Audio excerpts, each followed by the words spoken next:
Hello, everyone, and welcome to another edition of Mormon Stories Podcast. I'm your host, John DeLynn. It is August 30th, 2023, and today I am super excited to have in studio, back on Mormon Stories Podcast, the Lindsay Hansen Park. Hey, Lindsay. Hi, everybody. It's good to be back. The last time I was here, I was chewing gum, and everybody was mad about it. No gum today. You have to twirl your hair a little bit. I will be flipping my hair, and you're going to have to deal with it. It's a nervous tick. And Bryan. We have Bryan as well. What's up, Brother Bryan Buchanan? Hi, everybody. Nice to be back here again. Yeah. For those who are super fans, you will know that Lindsay Hansen Park has been on Mormon Stories at least 3 times or more. We talked about your, growing up, eating disorder. I think that was the first stuff. One. Yeah. And that was all audio. That was before I really recorded every episode in video. Then we had you back to do your polygamy, right? Mm-hmm. And then also we've had you on reviewing the Gospel Topics essays, at least 1 or 2 of those, right? Yeah, we've done a few of them. Yeah. I'm glad the first one was audio, and I'm glad it was because I didn't know how to wear a tank top properly at that point. I was still layering like 3 or 4. No, I think I was not wearing tank tops then. So wow. We've come I'm a a long liberated way. woman. I love it. And Bryan, you were just here recently. Yeah, I came with Gary Bergera. Yeah. We talked about his book that he did, so that was a lot of fun. Yeah. So anyway, Lindsay and Bryan do all sorts of really cool stuff. Lindsay is the host of Your Polygamy podcast. She's a former blogger of Feminist Mormon Housewives, which is how I met her. She runs Sunstone.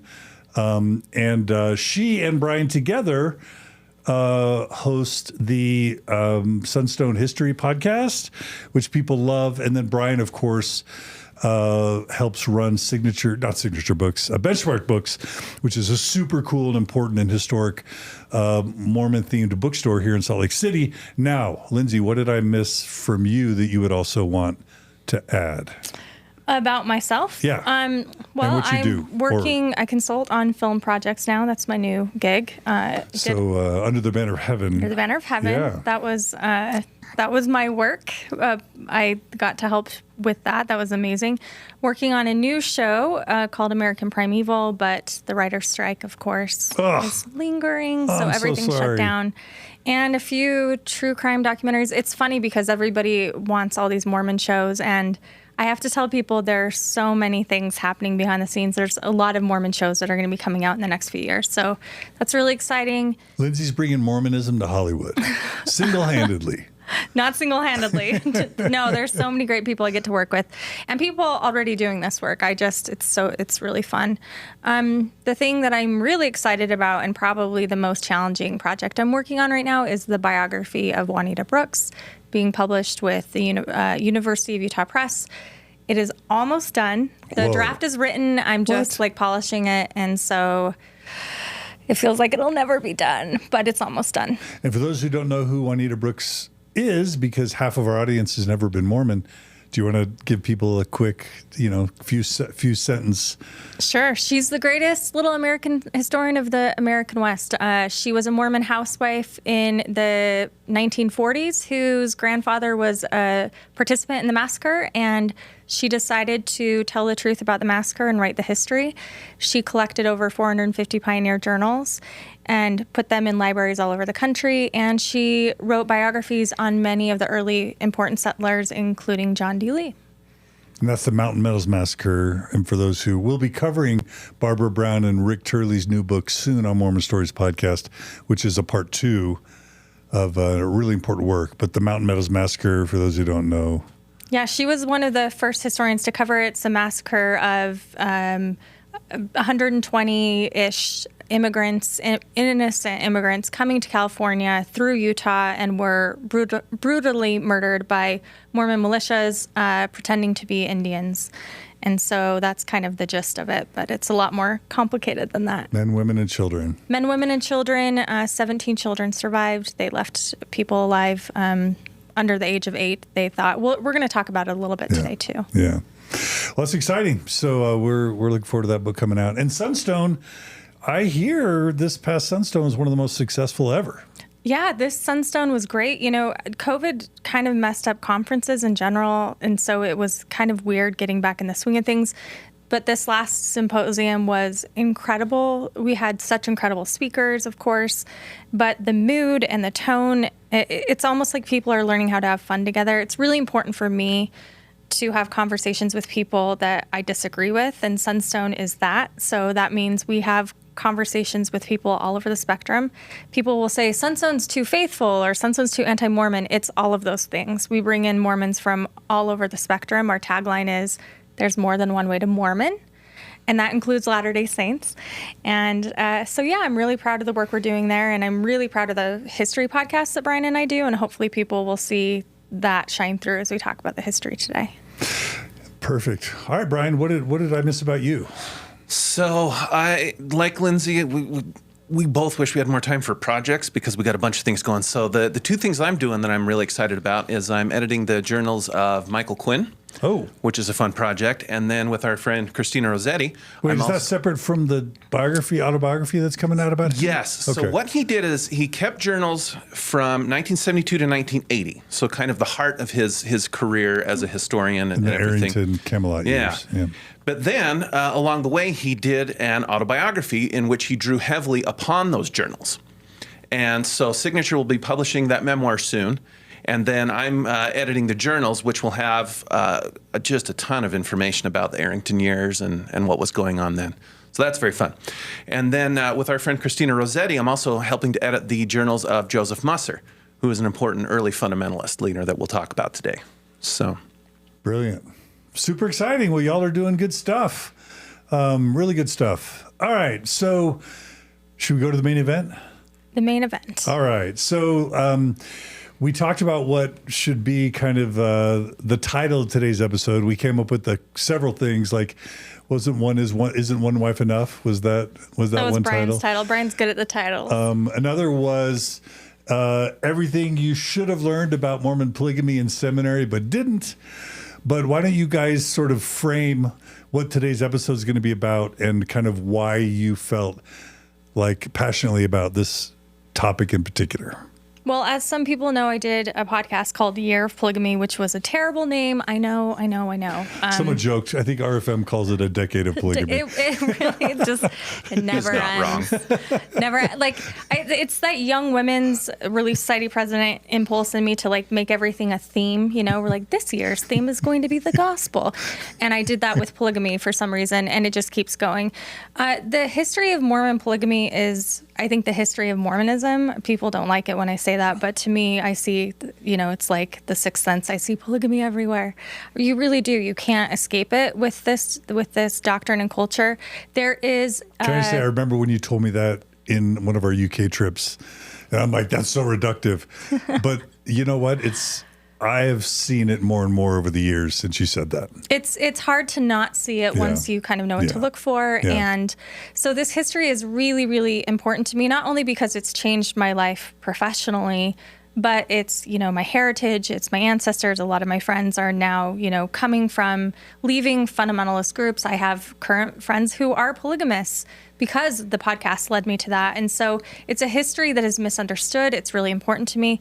And there's this upswing in conspiracy theories and Joseph Smith polygamy denial that's really taking off, and I would say in a concerning way. The arguments are compelling.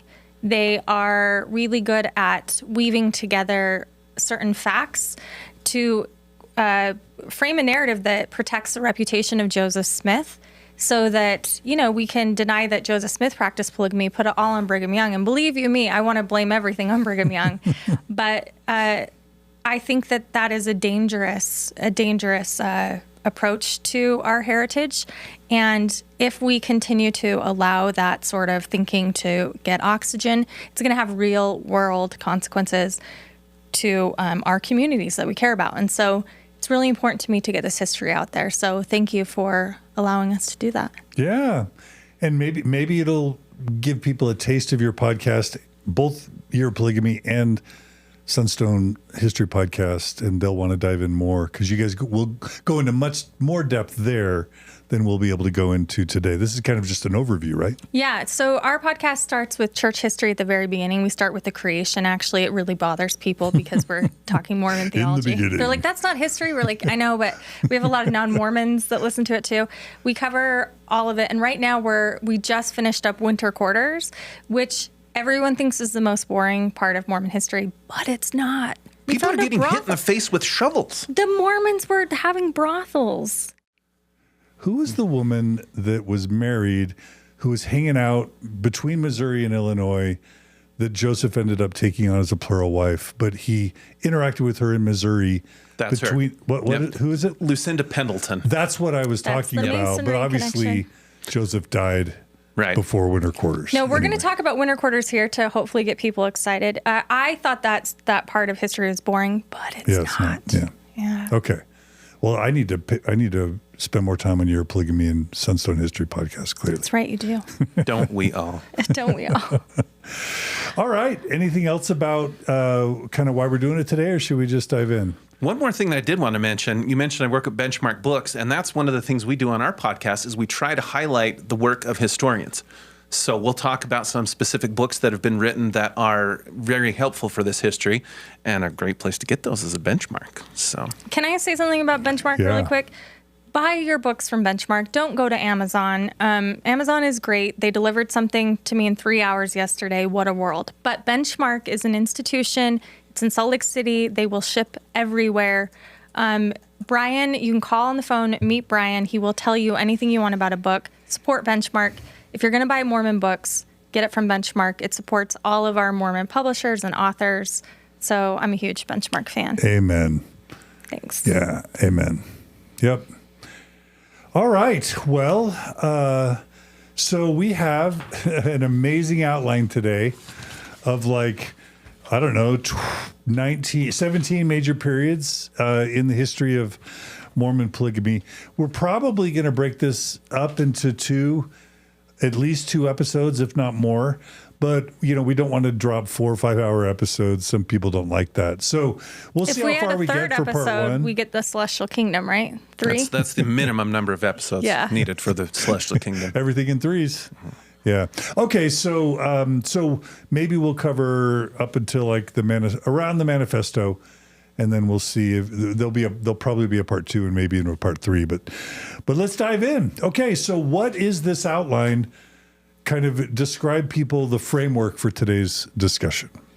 So we want to basically do what I did in Year of Polygamy in 3 episodes, maybe 2 episodes, under a year, everybody. We want to cover the whole history of Mormon polygamy and give you some of the highlights and some things you probably don't know. And so we're going to start at the very beginning with Joseph Smith's family, and we're going to go all the way into modern day. And we're going to hopefully try this without notes. So we're going to see how far we go. Beautiful. Yeah, there's just so many connections, too, to be made. Larger U.S. politics, the history of women's suffrage, for example, and all these other things that will be part of this story in ways and connections that you may not have noticed before. Wait, so women's suffrage is tied to polygamy? What? Yeah, so one of the things that's really fun when I'm doing this work in film now, I get really excited. I'm like the weird Mormon on set all the time. I'm like, you guys, the United States is here because of Mormonism. It's everywhere. Like, people don't realize that Mormon polygamy affected the suffrage, women's vote, happened because of polygamy. Homeschool laws in the country happened thanks to John Singer, Mormon polygamist. The Fourth Amendment was shaped by this. The Republican Party was shaped by this. So many laws, so many parts of the history were shaped because of those crazy old Mormons out in the West. Yeah. Brilliant. Well, let's dive in. And I've got I'm the only one with notes here. I've got the outline. So let's start with who were the members of Joseph Smith's family. So the Smith family come from fairly normal background. They're not terribly well off, but they're not poor in the beginning. And then, unfortunately, there is an episode where Joseph Smith's father, Joseph Smith Sr., gets involved in a ginseng buying campaign, and that goes bad, and they end up losing Lucy's dowry, which was huge. And so from that point forward, they fall on hard times. And from that point forward, they never own their own house again. And so they start to move more to the fringes of society. But Bryan, is it fair to say, and Lindsay too, that they didn't like farming? Because I mean, you on the one hand you get the sense that they were farmers, on the other hand you get the sense that they never quite figured it out, and then there's the idea that you get the sense that they just wish they were doing something else, and we're always trying these cockamamie schemes to get out of having to just do regular old farming. Not that I can judge them, because I'm sure farming in Vermont, New York isn't fun. It's kind of a conflicted heritage, and you can see them at certain points of their life going different ways. And sometimes they push back and say, hey, listen, we cleared 30 acres of farmland in a year. And they say, listen, we were workers. But also you do sense that from them, that isn't there an easier way? Isn't there a more fun life than farming? And they are, I think, trying that for sure. So a lot of things that people don't realize when they talk about early Smith family is the War of 1812. I remember hearing about it in history class, not caring about it. The War of 1812 is a huge part of Mormon history because it was fought over maritime rights, which meant, shipments coming in and out. And as the devastation of the war hits, the East Coast, it creates and devastates the economy, who relied on shipments of certain things coming in. And so the entire population, kind of like what we're going through now with AI, has to shift. So most people shifted into farming and to making beer. Those were really the two big economies on the East Coast.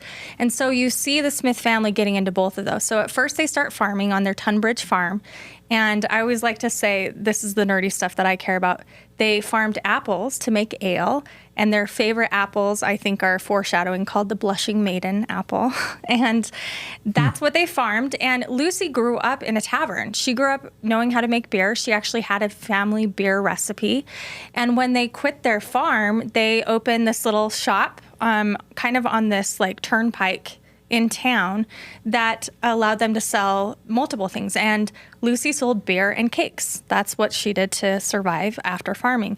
And unfortunately, the result of that is that Joseph Smith Sr. became an alcoholic, and her boys, as we'll talk about, Joseph Smith had a huge problem as a young boy with alcohol. There are multiple accounts of that. In fact, he was arrested multiple times. I think his first arrest in 1826 was for disorderly conduct.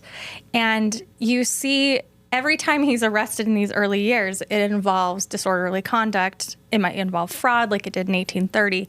But my favorite Joseph Smith drunk story is when he's working on the Durfee farm. And he's now newly married to Emma Smith. They get married in 1827.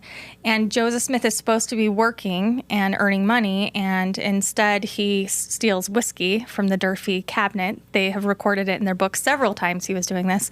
So Mrs. Durfee puts hot pepper sauce in the whiskey bottle and gives Joseph a huge stomach ache, and that was kind of how they did it. People said that when Joseph Smith drank, he would get angry and he would prophesy. He would talk religion. And Bryan maybe can talk more about why that is, because his family, especially his mom, was obsessed with religion. And the parents are so interesting because they come at religion very differently. So Joseph Smith Sr. is more in the Universalist camp. It's a looser, kinder sort of religion. But Lucy, after a born-again experience, falls into more of a general, traditional Protestant way of thinking of the world. But then she also has this herbal background. And then also on the periphery, you have all this folk magic that they're involved in. And so their religious beliefs are a very interesting conglomeration of all these different traditions. And it's a good microcosm of what's going on in America, because you do have all these religious traditions that are floating around them. Yeah, so I get mixed messages when I read the history. On the one hand, the church often wants to pass them off as uneducated, bumbling people that could have never produced the Book of Mormon. Then you read about some of their grandparents or great-grandparents and there's some status in some of their genetic heritage. And then also you read about the Dartmouth connection and Hiram actually attending a school affiliated with Dartmouth, and that there were school teachers, in the family. And so you really get mixed messages about how bumbling and ignorant and uneducated they were versus potentially, having some education in the family and some status. How do you guys make sense of that? Well, part of that goes to a larger point that we'll talk about several times today, is the lack of contemporary records for early Mormonism. And so many of these are reminiscent accounts, and so they will later be used as tools in the battle over history. And how do we tell that? And so you'll see that sometimes people will specifically portray them as uneducated for a purpose. But then on the other hand, you'll have other people that are like, no, actually they were better educated than you think for a purpose. And so the reminiscent accounts and memory and the nature of how history is written is going to be a theme that will go throughout our discussion. So agenda really drives what Absolutely. historical tidbits people tend to highlight. Is that fair? I think there's also a bias that we have in general when it comes to class of people. My work with different fundamentalist groups all over the American West has put me in contact with some of the poorest communities in our country. Places that you're like, this is America, how are people living like this? And we're talking, I've met folks with entire generations who have not been taught to read. But you cannot tell me that those people aren't intelligent or smart, especially people connected to the land. And I think that Joseph Smith had both of those. One of the things, this is a good example of what Bryan was talking about, documentation. Very few people realize that when Joseph Smith, he has that famous leg surgery, he's 8 years old. He goes to convalesce with his uncle, who lives, I think, in Massachusetts or somewhere on the East Coast. He's right in the harbors of the 1812 war. He is there interacting with soldiers, with generals, with war, with trauma, with death, every single day as 8 years old. And so he's getting news, he's getting information, he's getting things that we don't realize are seeping into this young boy's mind. Things like that are happening to all of the Smith family. They're all having these experiences with different people. And so that's part of it. But there's also, we're going to talk about Sidney Rigdon and Martin Harris and all these other influences that were sort of, the educated class. But rural folk who have the Bible today and back then are obsessed with theology in a way that we don't understand now because we have so many other distractions. Yeah. All right, last question, then we'll jump to the treasure digging, money digging stuff. This is probably a really obvious question, but I've never asked it before. Why didn't Joseph Smith get a decent education? Why wasn't he good at reading and writing? We know he was good at speaking and storytelling, but why did Oliver Cowdery get a great education, but Joseph Smith didn't? In terms of formal education. And do we know? I think part of that is the requirements of the farm. And after their finances take a downturn, it's a pretty hard scrabble existence. And there are times when they're trying to make payments on a farm that they're trying to purchase. And so they will hire out as laborers, as day laborers. And so, as is often the case in agricultural communities, school is an afterthought after the farm. If there's time, great. And a lot of that is geared to when the farm is most active. If it's harvest time, you're not going to school. Winter time, maybe. Okay. Well, I think this leads us to naturally to the discussion of money digging and treasure digging, because I think that in my mind, it's tied to the farming not working out and them needing an income, but I don't want to steal your thunder. So, well, how does that start and what goes on there? Yeah, and this is another fantastic example of where we're mostly dependent on reminiscent accounts for this, and they're filtered through the lenses of what happens to Joseph Smith and Mormons later on. So we do have to keep that in mind. But the folk magic is so fascinating because a lot of this is thoughts and beliefs and practices that had been more accepted earlier, but then have moved more toward the fringes of society, just like the Smith family has moved to the fringes of society. And so these were things that were considered respectable maybe a generation or two before, but now are starting to be seen as a little less normal, maybe. And it does seem to go to that idea of maybe this is a better way to make a living than farming. And then we also have these fascinating accounts of Joseph Smith seemingly seeing people around him that do this. You have Luman Walters that comes to town with this fantastic story. And his is a much more developed persona and routine. But then you have people like Sally Chase that's a neighbor, and people that are, little lower level. But then in the public eye, it starts to be seen as very negative connotations. These are jugglers. These are conjurers. These are dangerous frauds. And so it's this weird liminal space that it's in at the time. And they're right at the middle of it. Do either of you have a sense for whether the Smiths believed that they were actually seeing spirits and seeing buried treasure? Because a lot of people these days believe all sorts of weird things that they genuinely believe. So it's easy to jump to fraud, but sometimes people just believe weird things. I think there are a lot of explanations. I've heard so many theories over my tenure at Sunstone. One of them that I think is really interesting, I did an episode in A Year of Polygamy with a person, Aaron Sullivan, who could see angels, he could see Jesus, and then he took medication and they went away. And he believes, and I do now after meeting so many prophets, that there is a contingent of society that are having a neurological event, who are seeing things. And maybe we all are on that spectrum. That's why you saw a ghost once as a kid, or you've never seen a ghost. There's probably something to that. With the Smith family, though, I like to cite a few things. First of all, Legend of Sleepy Hollow, that time period. This is the time period we're talking about. Those stories, Irving, Washington, is this time period. People really believed that there were ghosts and spooks and haunts. This was post-Revolutionary War. They were a traumatized people. They had to make sense of the dead. And so communing with them and all of this, and plus, they're also dealing with the impacts and their guilt of colonization. So what does it mean to displace all of these native people with all this lore and treasure and Spanish treasure buried everywhere? So you've got that in the ether. For Joseph Smith specifically, I don't think it's as simple as fraud or belief, right? That dichotomy doesn't work. If you understand his father's failure with the ginseng thing and how devastating that was to the family, Joseph Smith Sr. gets drunk a lot, especially after this. He starts making promises on these treasure digs that he cannot follow through on. And in my opinion, Joseph Smith wants to validate his dad. He wants his dad to not be a fool. Who amongst us would want to see our dad humiliated like that? And so my take, this is just my personal take based on the evidence that I've seen, Joseph Smith wanted to make his dad's crazy ideas true. So he made them true.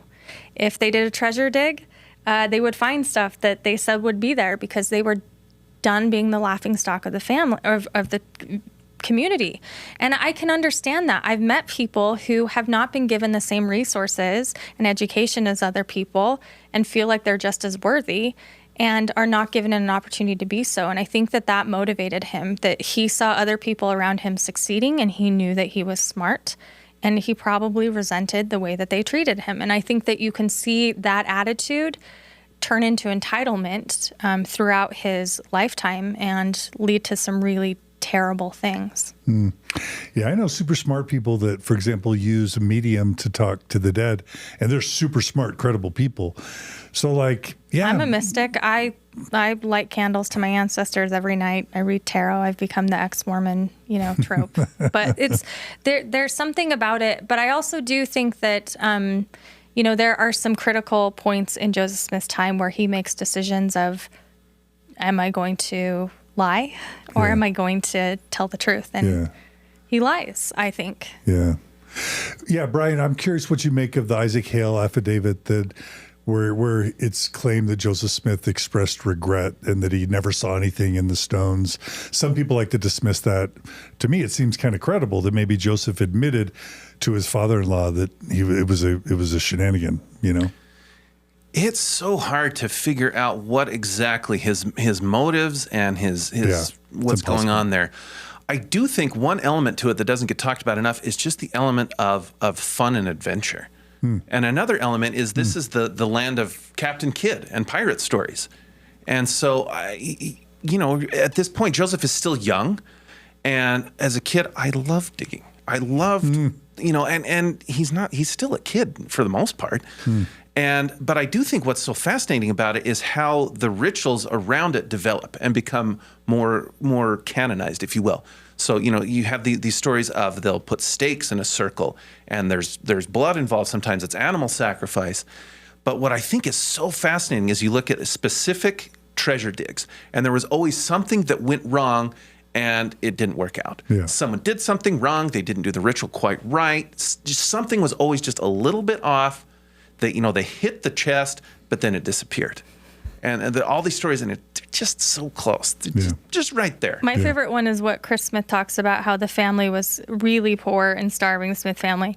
They do a treasure dig, and Joseph Smith just discerns that they need to have a sacrifice of a lamb. And that night, the Smith family dined on mutton. I mean, that's fraud, right? But also extreme poverty like that, frontier poverty. It was a shifting economy. We call it the era of good feelings, almost ironically. Everybody was drunk. Everyone was depressed. Everyone was struggling. That does not justify what he does, but I do think it gives some context to how it happened. Well, the next point is interesting. It's Joseph Smith's guilt and predilection for the ladies. So, first of all, I never knew that there was alcohol involved in that sort of 1820s treasure digging shenanigan stuff. But how do the ladies get involved early on? Joseph Smith has a reputation for a lot of his life for disorderly conduct, I guess, and that includes women. He has an issue with women. His early journals are filled with confessions to God, lots of guilt, lots of I'm a sinner stuff. And some, historians will say, well, that was just common for the time, which it was. But so was men visiting brothels. That was quite common, especially frontier people. And we got to understand, Joseph was a frontier kid. Have you hung out with really, really rural kids? I don't care if they go to church. They've got a morality, a lot of folks do, that sort of doesn't always match up with the Bible. You go to church on Sunday and whatever. So that accusation that Joseph Smith liked young ladies is so scandalous to people, but to me, it makes him very human. Now, the problem is when he gets married. He gets married in 1827 to Emma Smith. Her parents don't like it, of course, and they try to give him chances. They have to elope because Emma's dad's just not down with it, right? Yeah, and I think, when we're trying to understand Emma, we have to understand the humiliation she's going to go through as this happens. You don't get divorced then, and if you do, it's a scandal. Emma comes from a certain amount of genteel status, and she's really marrying below that. Joseph Smith... there's a story within the first 2 years of the marriage. I think it's within the first year. He tries to seduce her friend, Eliza Winters, one of her best friends, and is accused of doing that. You have accounts from neighbors of the Hales saying that Emma Smith comes to them crying and saying, I've made a mistake. I don't know what to do. How do I get out of this? I mean, that's a really hard situation. Implying they may have had some exploration themselves? Is that what you mean or not? No, meaning or that just marrying Joseph? Marrying Joseph, meaning she regrets it. She knows that she's gotten herself into a troublesome boy. If he's hitting on your best friend, even if he's just hitting on him. I mean, Eliza Winters, there are rumors, accounts that he might have done more. When he's on the Stoll, the Josiah Stoll dig, he's arrested in 1830 for disorderly conduct and fraud. And some of the witnesses against him are two of Josiah Stoll's daughters. Could that have been 1826-ish? Do I have the dates right? Was it 1830? 1826. So there's two separate trials. The 1826 is the glass looker one. Okay. And then the 1830 is the South Bainbridge. That's the one where the Stoll daughters tested. Why was an 1830 dig? 1830 trial. Yes. Trial. So he's arrested. Got it. Okay. And as part of the arrest, so we don't have any extant documents of what was said at the trial. We only have the receipts of the fees in the court. But we do know that two of Josiah Stoll's daughters, Miriam and Rhoda, 23 and 21, I think, testified that Joseph Smith was, in public and private, inappropriate to them. What that means, we don't know because we don't have documentation. Joseph Smith later on says, no, they testified for my character, not against my character. He's married. In fact, I think their first child, stillborn, Alvin is born in 1830. Is that right? Am I getting that right? So he's having public accusations with, at least on record that we know of, 3 women at this point. that's not nothing. And this is what I like to tell critics, or sorry, apologists who are like, those are anti-Mormon sources and you can't take this. All right.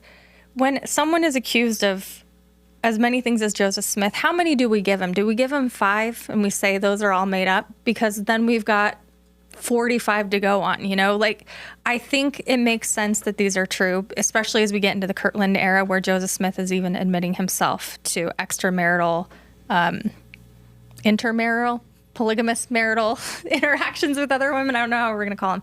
But yeah, early on in his marriage, he does these things. And I think this is where he starts offering Emma a chance to be involved. And do you want to talk about the Jacob II theory that we were talking about with Eliza Winters? Eliza Winters is fascinating. So what happens in that case is in 1834, Emma's cousin, Levi Lewis, swears this affidavit where he says, this is where the Eliza stuff comes from, that there was something going on there. And then we pair that with the other account that says that she was really good friends with Emma. And with these early things, if they existed in a vacuum, it would be one thing. But then as we compare those to how behavior develops in later, better documented periods, you start to see the themes develop. And Eliza Winters will later sue Martin Harris for accusing her of having an illegitimate child. And that sounds very much like the Nauvoo playbook of if advances are spurned, then we go on the offensive and smear, call her a whore. Yeah. And Martin Harris and Joseph Smith during this time with Eliza Winters famously said, there's no crime in adultery. This is my theory. This is a radical theory. Any historians want to discredit this by a piece of information, I don't know, but Joseph Smith is translating the Book of Mormon at this point. We always say, well, Jacob too, it says monogamous marriage, and that contradicts later on. Well, we do know that Joseph Smith liked to write scripture to appease people in his life after he's made mistakes or made them mad. What if Jacob too is a response to Eliza Winters? I mean, to make Emma feel better? That is just a theory. But I think it makes sense, like you said, in a pattern of behavior. If those accusations are true, it is the exact same time frame that the Book of Mormon is happening. And Emma's worried about leaving him too. Right. So there's clearly tensions there from the get-go. And I always find it fascinating with that Jacob 2 passage where you'll find writers who will say, this is a categorical denunciation of polygamy. And every time it says, unless the Lord has a purpose, right? I hear that and I think, do we need to go back to the reading rodeo? Because, and you read sermon after sermon in the 19th century in Utah where Erastus Snow will quote these verses and say, otherwise, I will command my people. And he says, guess who's being commanded to do it? Us, right here now. So, at least as early as 1829, if not earlier, polygamy is on Joseph Smith's mind. That's clear. Yeah. And I'll just say one quick shout out. One of the most controversial episodes on Mormon Stories ever with the late Grant Palmer. I had him on, and the episode was called Grant Palmer on Sexual Allegations Against Joseph Smith, William and Jane Law, and His Resignation. And I remember Brian Hales lost his mind when this episode came out, just because it basically, Grant Palmer back then made the claim that Joseph Smith had a lot of sexual shenanigans long before polygamy ever really happened. And it sounds like maybe the evidence is that there's something to that. So anyway. Well, again, God bless Grant Palmer, such a sweet man. He has an unpublished paper where he talks about the sexual indiscretions of Joseph Smith, and it is wrought with problems. Okay. However, they are problems that don't undermine these points, and because it is not peer reviewed, and I don't know why he could have corrected. I mean, small errors. Give us an example of one. Well, the one I noticed is he talking about the Levi Lewis affidavit. I thought, I recognize that sentence. It's lifted from Mormon Polygamy by Richard Van Wagner. But again, this is a private, unpublished paper. We shouldn't make too much out of this. And all historians have, drafts and things, but that is used often to discredit his work because he cites these stories. But it's in Dan Vogel's new book. You can read about the Stoll sisters. We were looking for documentation on that. So, we'll play the document source game with apologists all the time because they'll say, well, that was one source given so many years later. I'm like, okay, but you do that with W. Phelps' Lamanite revelation, so Right. What are the rules here? Yeah. And this is another larger point too, is it's Mormon history, and specifically Mormon polygamy history, is so hard because very often the writer is either trying to argue that Joseph Smith was a prophet or that Joseph Smith wasn't a prophet. And that's a problem because neither of those approaches is history. Those are both apologetics on other sides of the coin. Yeah. And so that's the hardest part is trying to do this in a dispassionate, fair, balanced way. Yeah. And that is difficult It because is. we have reminiscent accounts, we have contradictory accounts, we have lack of accounts. And so it is a very fraught history. Yeah, well, I'm not always a fan of the claim that where there's smoke, there's fire, but certainly in Joseph Smith's case, there seems to be a lot of smoke, and we know there's fire too. So, Well, let's throw it up on the board today. You get 5. You take 5 things that we say, and you discount them, and then we'll keep the rest and see what the scoreboard is. All right. Well, the last point in this section is, again, Joseph Smith drinking alcohol on the job and prophesying in other family trouble. Do we want to? Oh, yeah. I think I kind of just Okay, we covered covered that. that. Just Yeah. the sad thing to me that I didn't realize, and again, I can hear people, they're like, she says he's an alcoholic. I don't have to listen to anything she says anymore. They were human beings in a very fraught cultural time who grew up drinking alcohol as children. You used it for medicine. You used it a lot.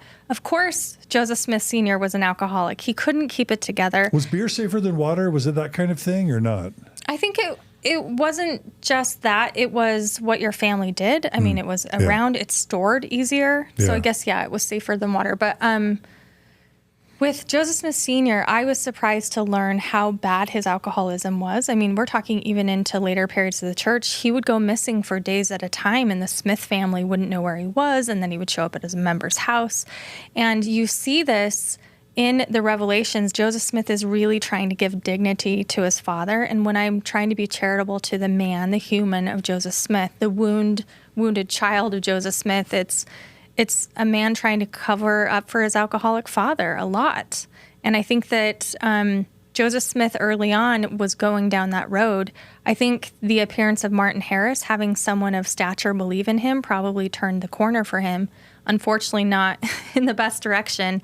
But Joseph Smith did seem to handle alcohol better than his father later on. Not as a kid, though. Yeah, if your dad's an alcoholic and you're on the frontier, it's likely that the kids are finding the alcohol around and probably trying it. Right? There are several accounts of him, and they said he would get drunk and preach. And I think, it's almost endearing if it wouldn't turn into what it turned into. Yeah. Okay, so the next section is early church. We've talked about Jacob in the Book of Mormon. Is there anything else we want to say about that? Because I do have a question, but did we already cover? Okay. So you hear about a community, a polygamous community that lived in the New York State area surrounding Joseph Smith? Is it the Oneida community? Who was that, and what was going on there? So at this point, you have, in addition to this multiplicity of religious beliefs and traditions, you have differing ideas about sexuality that are going on and how they intersect with religion. So in some cases, with Shakers, with the New Harmony group, go the celibacy route, and that's one option. Then you have the Oneida community. They're starting around this time, but it's more as they're leaving to go to Utah that they really ramp up. But then you also have a group up in Maine, the Jacob Cochran group, the Society of Free Brethren and Sisters, who opt for something like complex marriage, and that starts to look more like what Mormons are doing.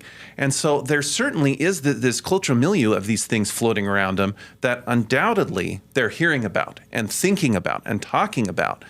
And that's, if Joseph Smith did nothing else, he was sort of a cultural sponge that was seeing all this stuff going around him and then mixing that in with what Mormonism was doing. I guess now that I hear that, I wonder if those groups were pegged as illegal, shut down, whether they experienced persecution for their sexual experimentation. Do we know? Absolutely. The group up in Maine for sure got themselves into trouble. Okay. And what's so fascinating about that particular group is Mormons then go interact with them. And there are missionaries that go up there. Samuel Smith, Orson Hyde, Brigham Young goes up there. What's so Lindsay, fascinating? you're smiling. Why are you smiling, Lindsay? No, I like this story. Okay. That becomes then they're the ones that bring it back, and they're the ones that introduce polygamy to Mormonism, and Joseph Smith has nothing to do with it. This is a very common polygamy denial argument. It's all Brigham Young, baby. Yeah, it doesn't hold water. But to do that, you have to think that Joseph Smith is somehow walled off from all of this, while everyone else isn't, which is nonsense. I do want to say one thing about this, because I think people need to understand that after the Revolutionary War, it did something. It cut us off from England, the Church of England. And all of a sudden, it leaves sort of this religious vacuum. And it wasn't just that the rights of Americans were now democratized. Religion became democratized. No longer did you need the state to come in and say, this is what God says to you. It became every man's thing. And that's what's happening in these cultures. Everyone's like, wait a minute, we can commune directly with God. And this is so normal to us now as Americans, but this was a really radical idea at the time. And that's why you see preachers popping up everywhere. And as we talk about Sidney Rigdon, there becomes a debate between the school clerically trained, educated preachers versus your town drunk who gets really saucy and knows his Bible. And who do you believe? And you have people following both. So it's a really interesting time in America. Okay, so when you mention rumors in the early church, what are we talking about there? There's rumors of polygamy. Yeah, and this is another one of those great cases where the lack of contemporary records makes it more difficult. But the Eliza Winters is one that occasionally gets mentioned, but not very often. And it is such a fascinating case, because if you connect some of the accounts, it does seem like there was a friendship there. And so, again, as we move into Kirtland, into Nauvoo, these women that were friends with Emma, Eliza Snow, does seem to be a pattern that is there. So there's that one. You have, there's this, down the scale a little bit, there's a woman that was living in Pennsylvania that was thought Joseph Smith came through and some sort of relationship, and then he gets run out of town. But we only have a single reference from like 65 years later. And so in all these cases, we have to sort of weigh evidence and how much weight do we give to this? And history ends up becoming just as much an art form as it does science.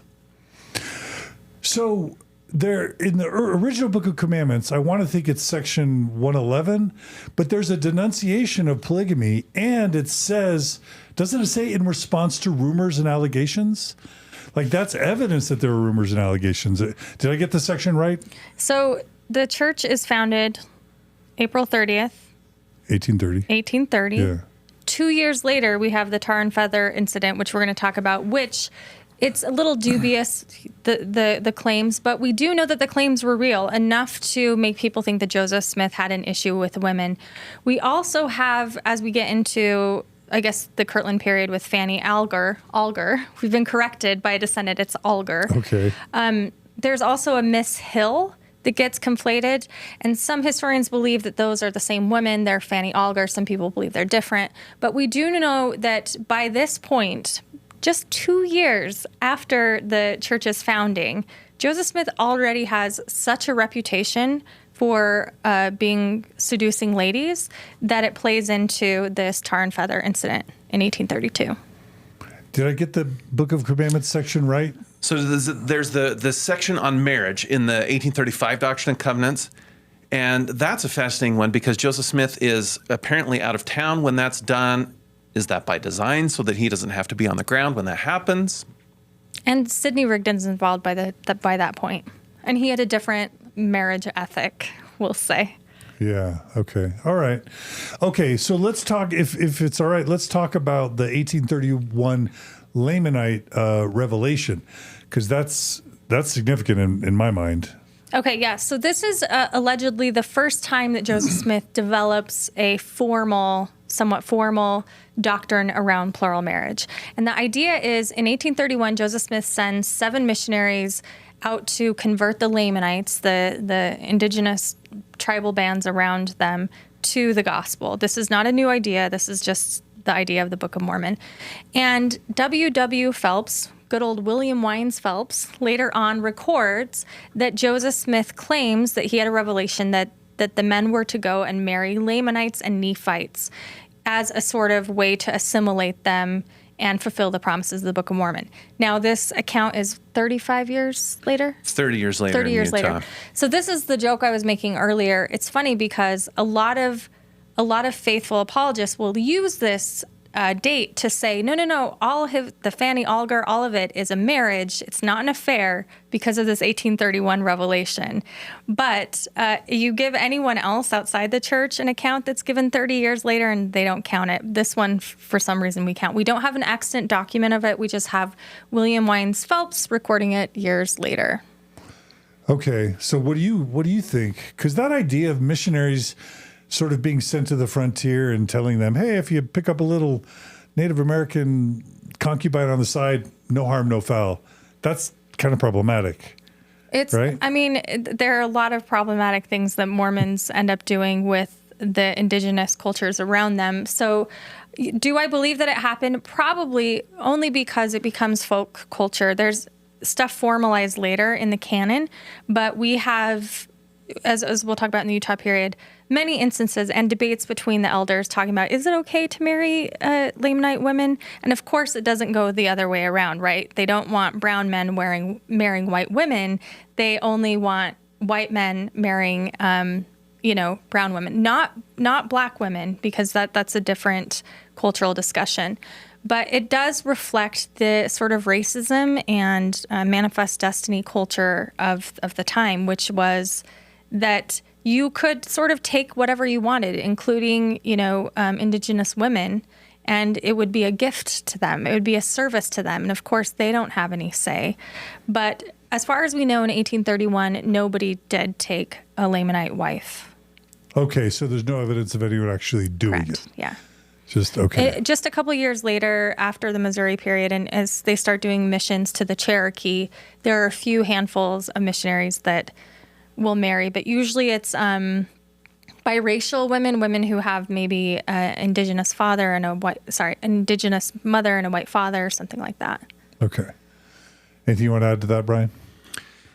Phelps, it would be a little easier if there were anybody but Phelps giving us this information, because back to the topic of patterns, Phelps has this history of embellishing.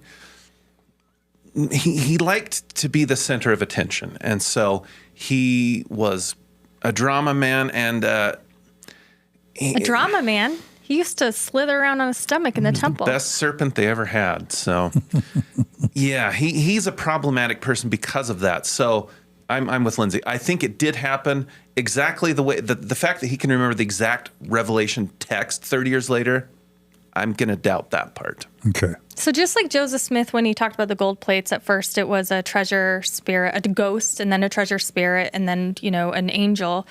Joseph Smith was very known for taking men out into the woods and telling ghost stories and appropriating indigenous stories with Spanish lore. So I think he was doing this with these revelations as well. Okay. And just to correct the record, I think I said section 111. It was section 101, and it was in the 1835 edition of the Doctrine and Covenants. And it lasted up until the 60s or 70s. Like, it was in there for a long time. When section 132 goes in. Right. But the text says, in as much as this Church of Christ has been reproached with the crime of fornication and polygamy, we declare that we believe that one man should have one wife and one woman, but one husband, except in the case of death, and either is at liberty to marry again. And that's problematic because this remains scripture throughout the entire Kirtland, Missouri, and Nauvoo period through Utah Brigham Young polygamy. Like, that should have been removed, right? By 1835, Joseph Smith has 3 to 6 allegations, depending on who you believe, of extramarital relationships with women. But I attribute this to Sidney Rigdon. He had a lot of hand in the creation of this, and he was very sure that monogamy was the way to go. Yeah. It seems like, I often like to talk about informed consent and how, like, there's basic historical facts that everyone deserves to know if they're going to join the church or be raised in the church. The fact that section 101 used to be there while polygamy was being practiced, and then it was removed and replaced with DNC 132, that seems like one of those really important pieces of information that everyone should know. I don't know, because it's pretty significant. Anyway, Well, and that's a theme that will definitely come up again and again, is the question of the public-facing messaging versus what's happening in private. Absolutely. And that is a dichotomy that will come up again and again and again. Well, let's jump to the Kirtland Era, and the bullet is the family in quotes. I'm dying to know what that is. I love this story because we like to think, like, if you go to your ward today and you listen to your high councilman talk and just drone on up there, God bless you. I'm not trying to denigrate anyone's dentist in their ward, right? I'm sure you're a great guy, but it's boring and it's stuffy and dusty. Sidney Rigdon was not that. He was a charismatic guy. He was interested in the time. Like I said, there was this democratization of religion. And so he would attend these debates between like Alexander Campbell and Robert Owen, and they would debate what the new Christianity looked like. And, Robert Owen had a lot of ideas that Sidney Rigdon didn't agree with. Alexander Campbell liked this idea of communal stuff. And Sidney Rigdon loved this idea. He was a hippie. Early Mormons were hippies. You got to think about it like this. They really were. So Sidney Rigdon goes to Mentor, Ohio. He finds Isaac Morley, who has a farm. Him and Lyman White and about 4 other families start to practice this communal order. And they call themselves the family or the big family. And it's this big cooperative. And they're living like hippies. And if Bryce Blankenagel and Cody Nakoni are to be believed, maybe they're dabbing the plant medicine. Who knows? But they are hippies. They really were. It was free exercise of shared goods. The family becomes all one family. I think that the one thing they were missing, the piece, was free love, but that's going to come later. What's funny is if you go to the Church History Museum and talk to just the right person down in the basement, they have a wagon that's painted just like the Partridge Family bus, and that's how they got around. That is not factually accurate. That is a lie. And this is again, as a larger point, is as you are grappling with what the Bible means in current religion of the 1830s, that's very difficult, because you have this idea in Acts of a community of believers who have all things in communion. Well, what does that mean? And so that's where these communal ideas are floating around, and if you hew more literally to the Bible, then we should be doing that too. And so, sorry to interrupt. That's the debate between Alexander Campbell and Sidney Rigdon. They start to knock heads over these ecstatic gifts. Alexander Campbell thought that those things, like speaking in tongues and blessings and miracles, were things of the past. Not Sidney Rigdon. He was into it, and so was some of his converts, like Eliza Snow. So you have Sidney Rigdon building this congregation of hippies. And that's when the missionaries, Parley Pratt and I forget who, was it Heber? They show up and they convert this congregation of hippies. And that becomes the huge body of the church. And so that's kind of communal. And is the point that once you're talking about communal finances, the way humans work, kind of sexuality often follows. When it's sharing all things, maybe they start to really think, okay, all things. I mean, is that why it's listed here as part of the bullet? Well, so I think it's important because Sidney Rigdon, that is the school of thinking he comes up in, and he's of status there. And the one thing that I really wish people would understand about early Mormon history that I've come to learn is Mormonism is as much Sidney Rigdon's church as it was Joseph Smith's at this time. Because once those two team up, Sidney really provides the theological underpinnings, the training, the smarts, the credibility. I mean, he was theology, right? The theology. He was smart and charismatic, and he had a large following. And he was very well respected as a religious leader. And he knew how to run a church, right? He knew how to run a church. He was classically trained. And here you have this ragtag Joseph Smith, the everyman guy, and together they become a really compelling team, and they sort of play off each other. Now, of course, Joseph Smith is like communal. Great, this is great. But he is the one that brings in the sort of free love ideas, or John C. Bennett, if you're to believe that. Whoever it is that introduces the ideas, Sidney Rigdon is like, whoa, that's too far. That's too far.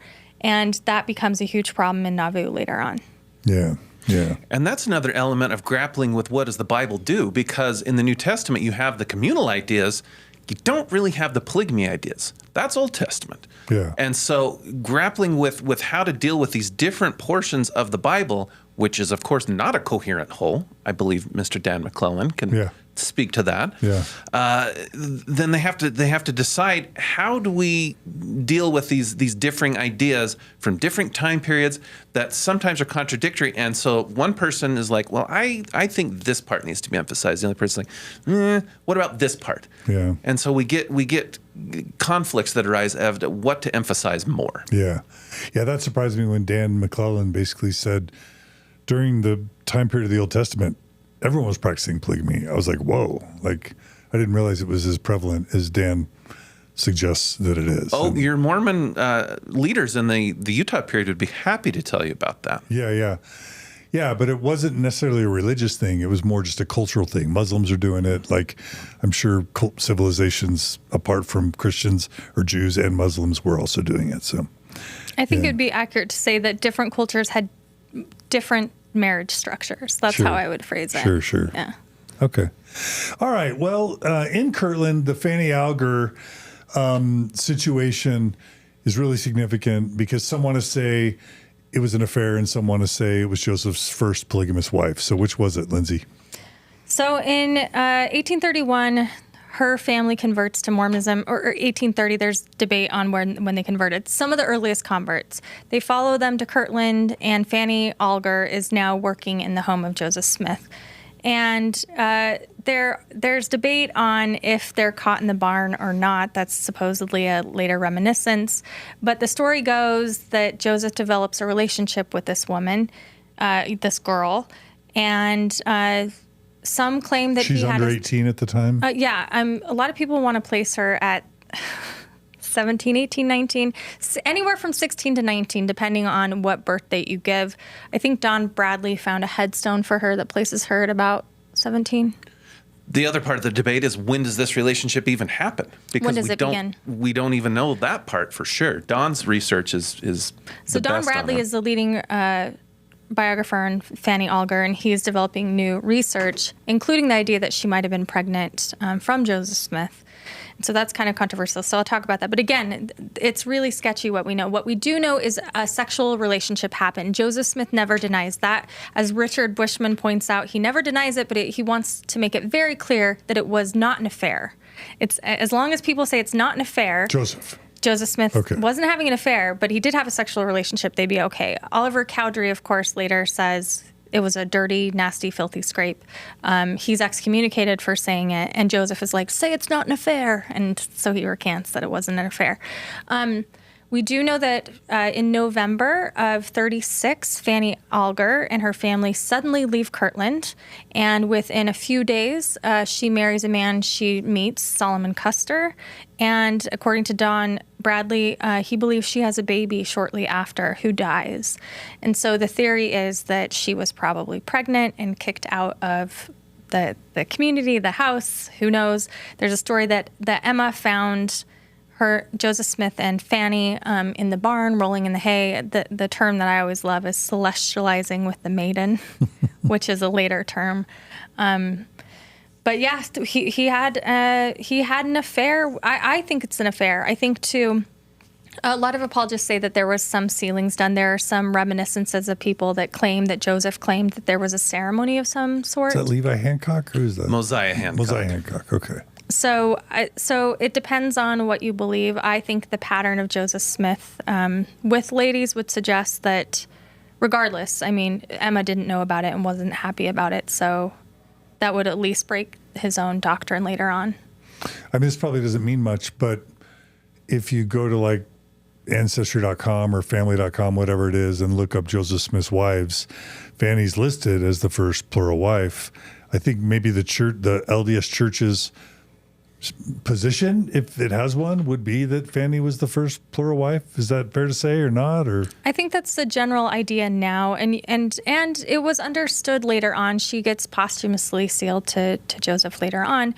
You have Mary Rollins Leitner saying years later that she remembers as a young girl, I think when she was 12, if I'm remembering that right, that Joseph Smith told her, I want to marry you eventually as a plural wife. This is 1834, before Fanny, and saying that an angel with a flaming sword had visited him and threatened him that if he didn't do this, that he would be killed. He's telling this to a child, of course. And so that allegedly would have been at least a year before Fanny. So a lot of people believe that timeline. They believe the Lamanite revelation, 1831, 1834, an angel with a flaming sword appears to Joseph. 1835, he marries Fanny. And the reason why it's so messy is because, like, he didn't know what he was doing, and it was so new, and oops, sorry, Emma's heart got broken again, and it was a public scandal. So that's kind of the faithful narrative, I would say. And there was no sealing power yet, let alone D&C 132. Plus, it was forbidden in the existing extant D&C at the time. So, I mean, and then why is he excommunicating Oliver for just calling him out on it? So it's a house of chaos that would say that any of that was from God. To me, it seems. I don't know. 1831 is the alleged first installment of the endowment. So Joseph had been promising an endowment from on high, and in Fayette, New York, it's D&C 112, 130. I'm not good at remembering my scriptures.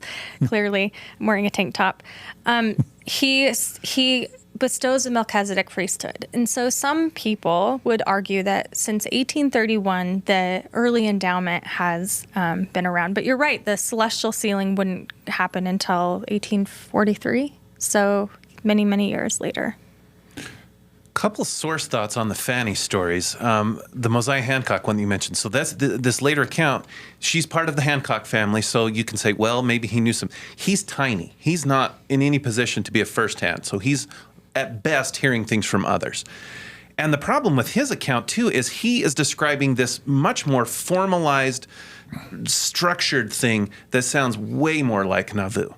And that's the problem with memory too, is when later things start to color your memory of things. And that's definitely going on with Mosiah Hancock.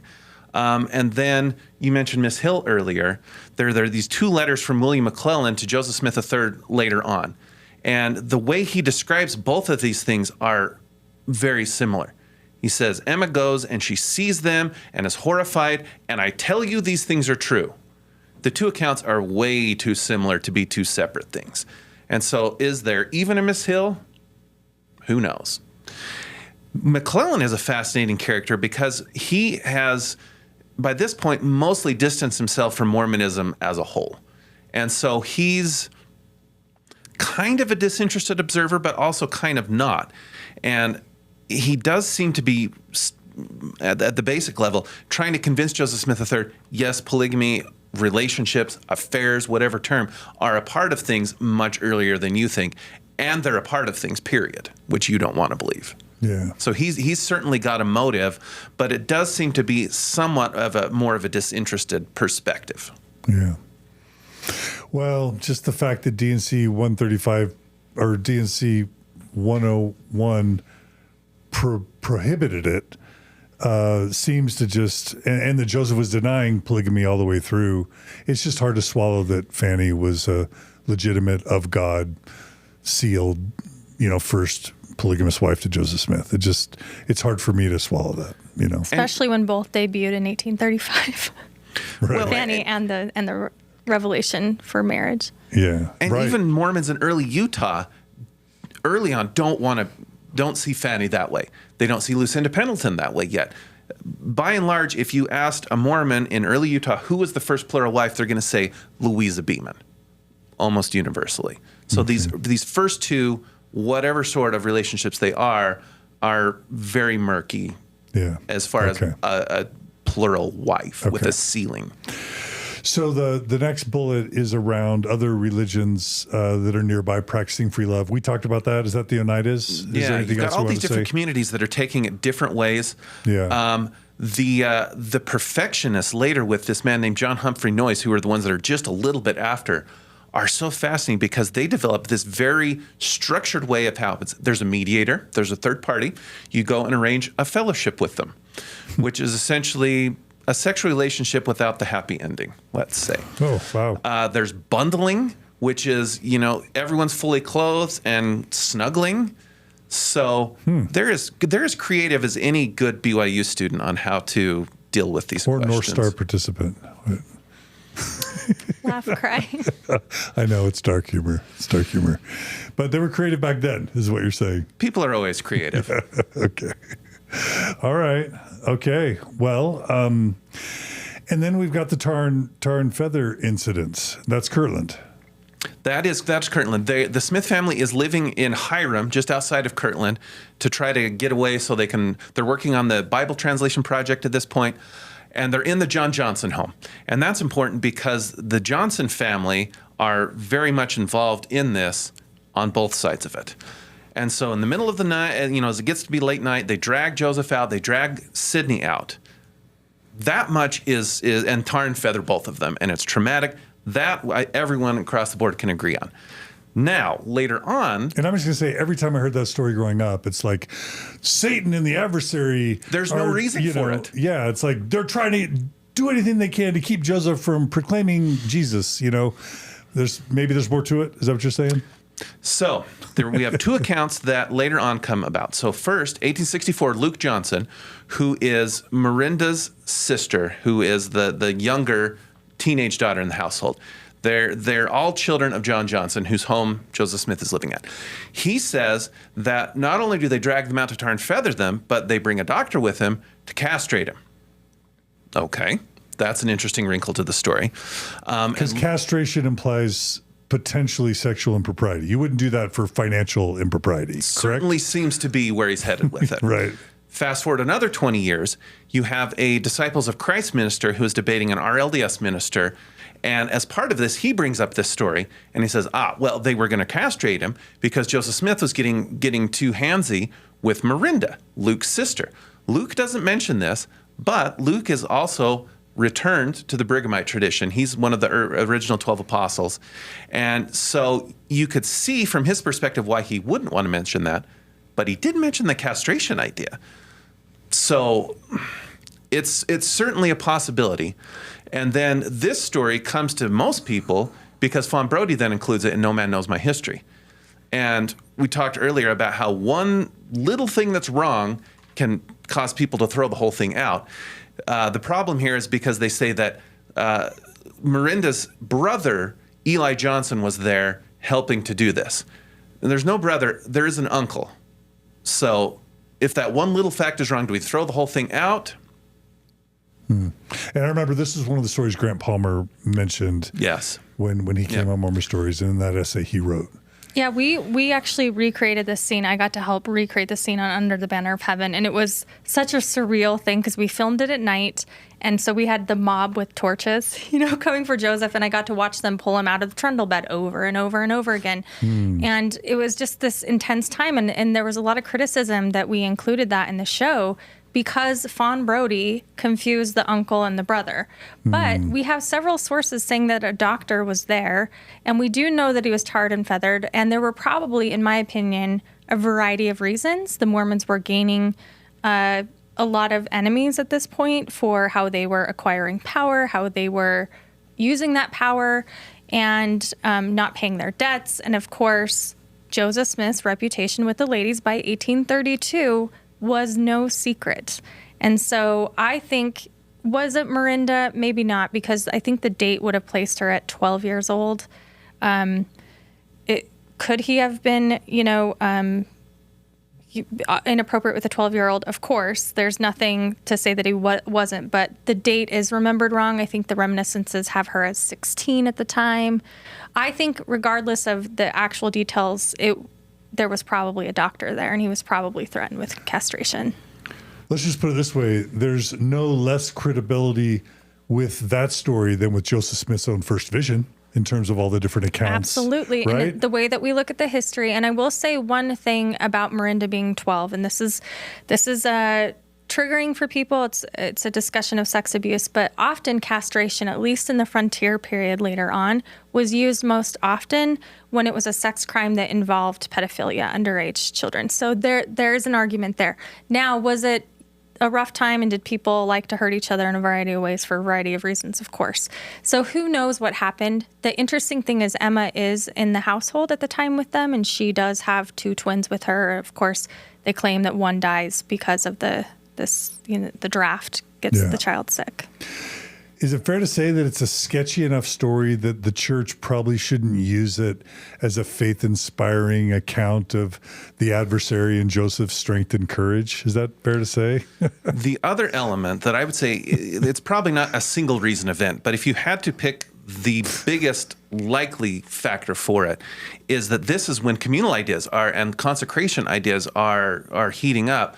And it seems to be that some of the Johnson family are afraid that Joseph is trying to defraud their father out of his house, his nice house, his farm, and they're concerned he's taking advantage of Dad.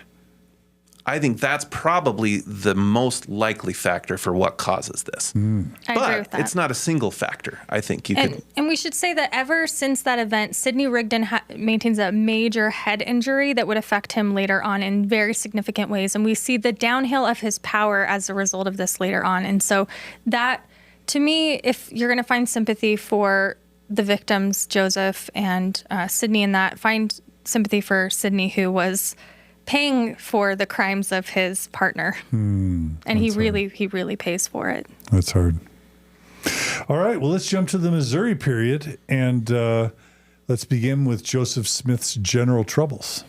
Yeah, so Missouri, the record for polygamy is kind of scant. We have a lot of problems going on. Of course, we have the 1838 Gallatin election problem where Mormons are trying to vote in bloc. They get into this riot. Mormon men are like beating the crap out of each other with, Missourians. It's very bloody. Then we have the Battle of Crooked River, which starts the extermination order, the attempt on Boggs and Hans Mill. So all of that is going on. So there's not a lot of time. Joseph is in hiding. He's running back and forth from place to place. Could he have been having relations with women? Maybe, but we don't have any documentation that I'm aware of during that time period because there's so much going on. And Joseph is traveling with elders doing various projects, mostly military projects to secure land and, safety for these people. Okay. So not all, because I was going to say, I don't really equate polygamy with Missouri very much. Anything you wanted to add to that, Brian? There's just so much going on. He has a hard time doing much of anything in Missouri. It's such a chaotic period. He's the later Missouri period where he's actually living there is so short, and he's arrested within months. So there's not much time to do anything.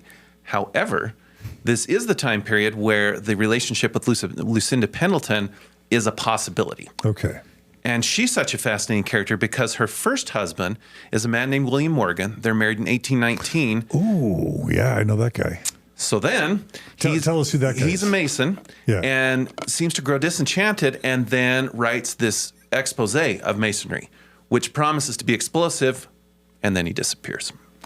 Yeah, and that started a big scandal in New England, New York, anti-Masonry. Right? This is a big American history story, much, much larger than Mormonism. And he's almost certainly whacked by Masons who are not happy with what's going on. He disappears. He's never heard from him again. Yeah. Differing theories on where, they start to sound like Elvis stories where he appears in Canada somewhere.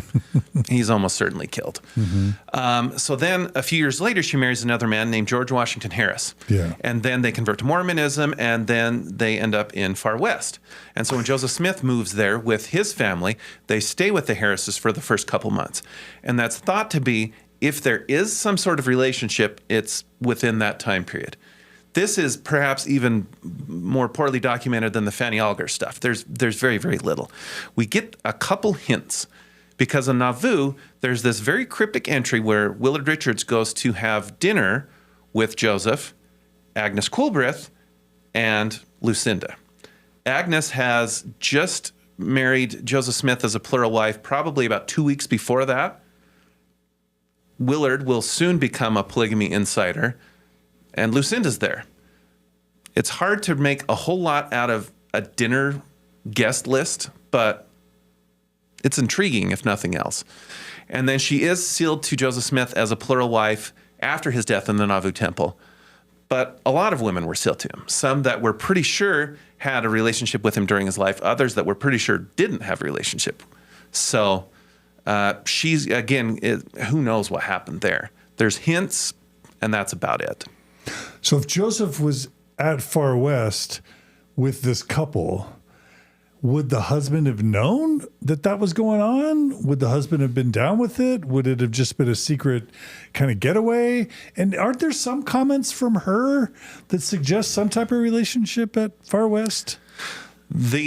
Another one of those interesting hints is we have an account from a man who is staying at the Nauvoo mansion, the mansion house, and in the aftermath of Joseph Smith being killed, sees her apparently mourning him.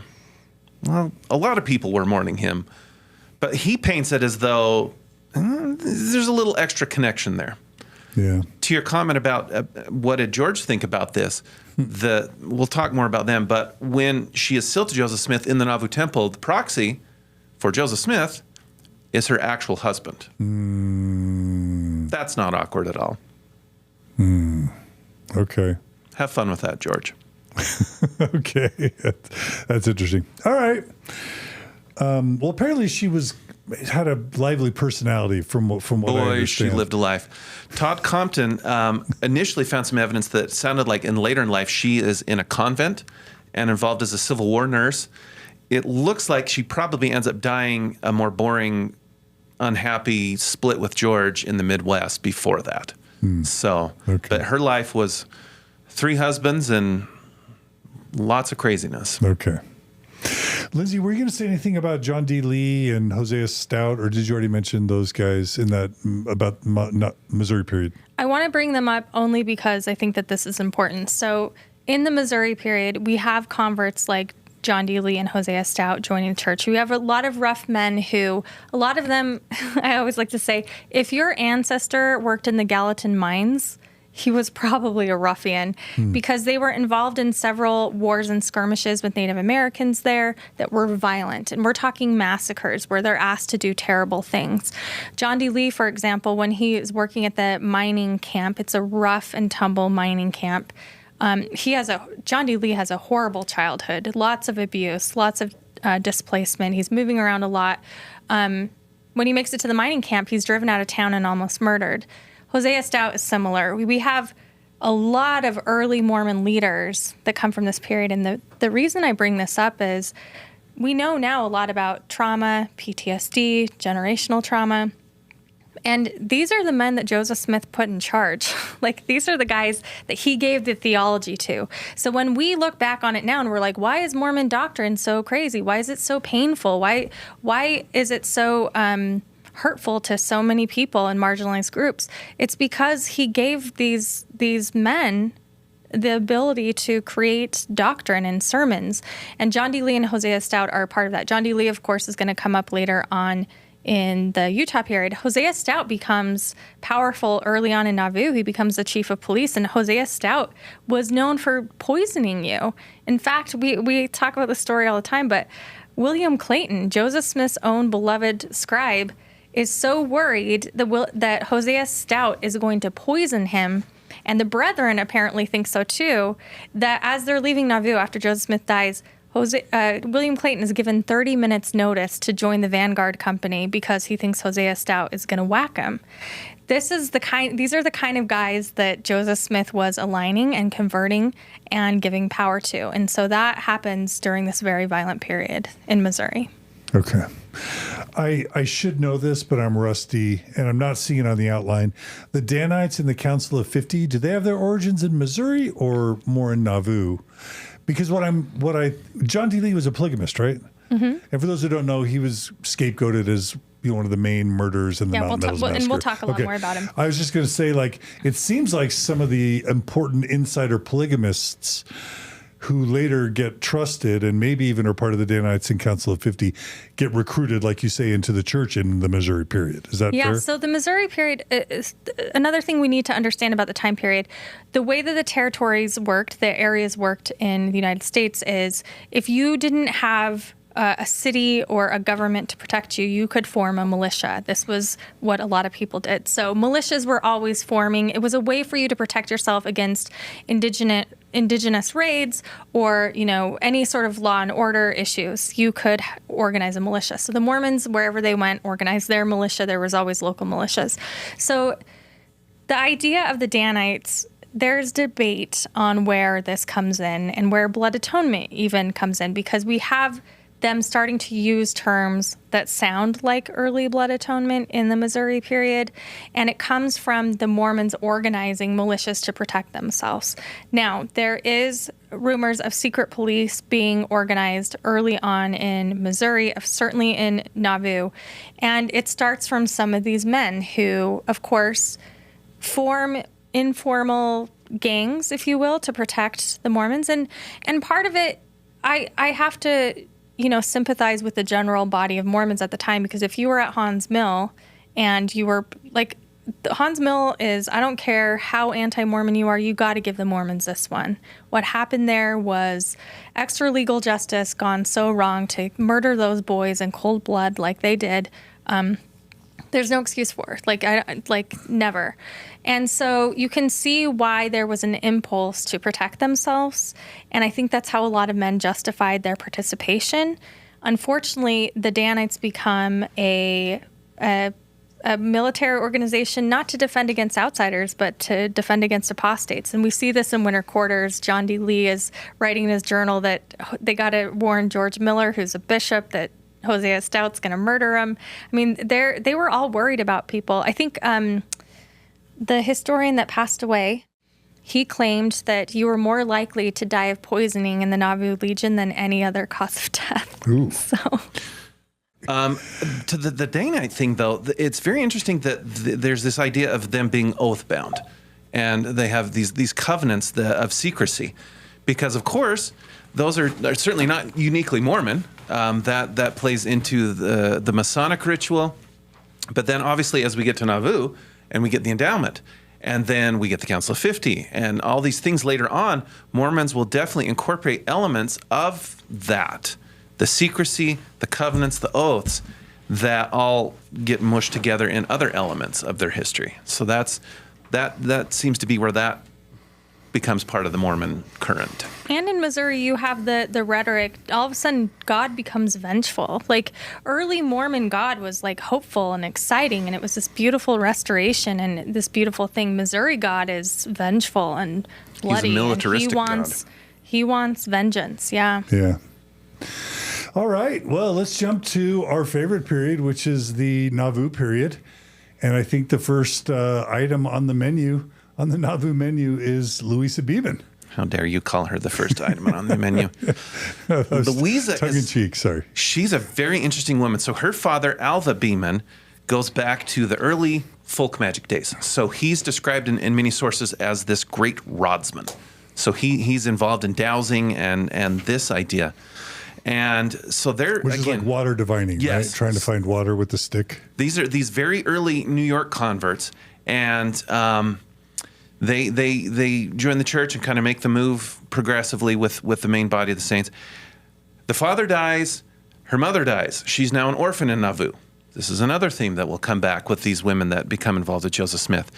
Her sister had married a man named Joseph Bates Noble. Usually we just went by Bates.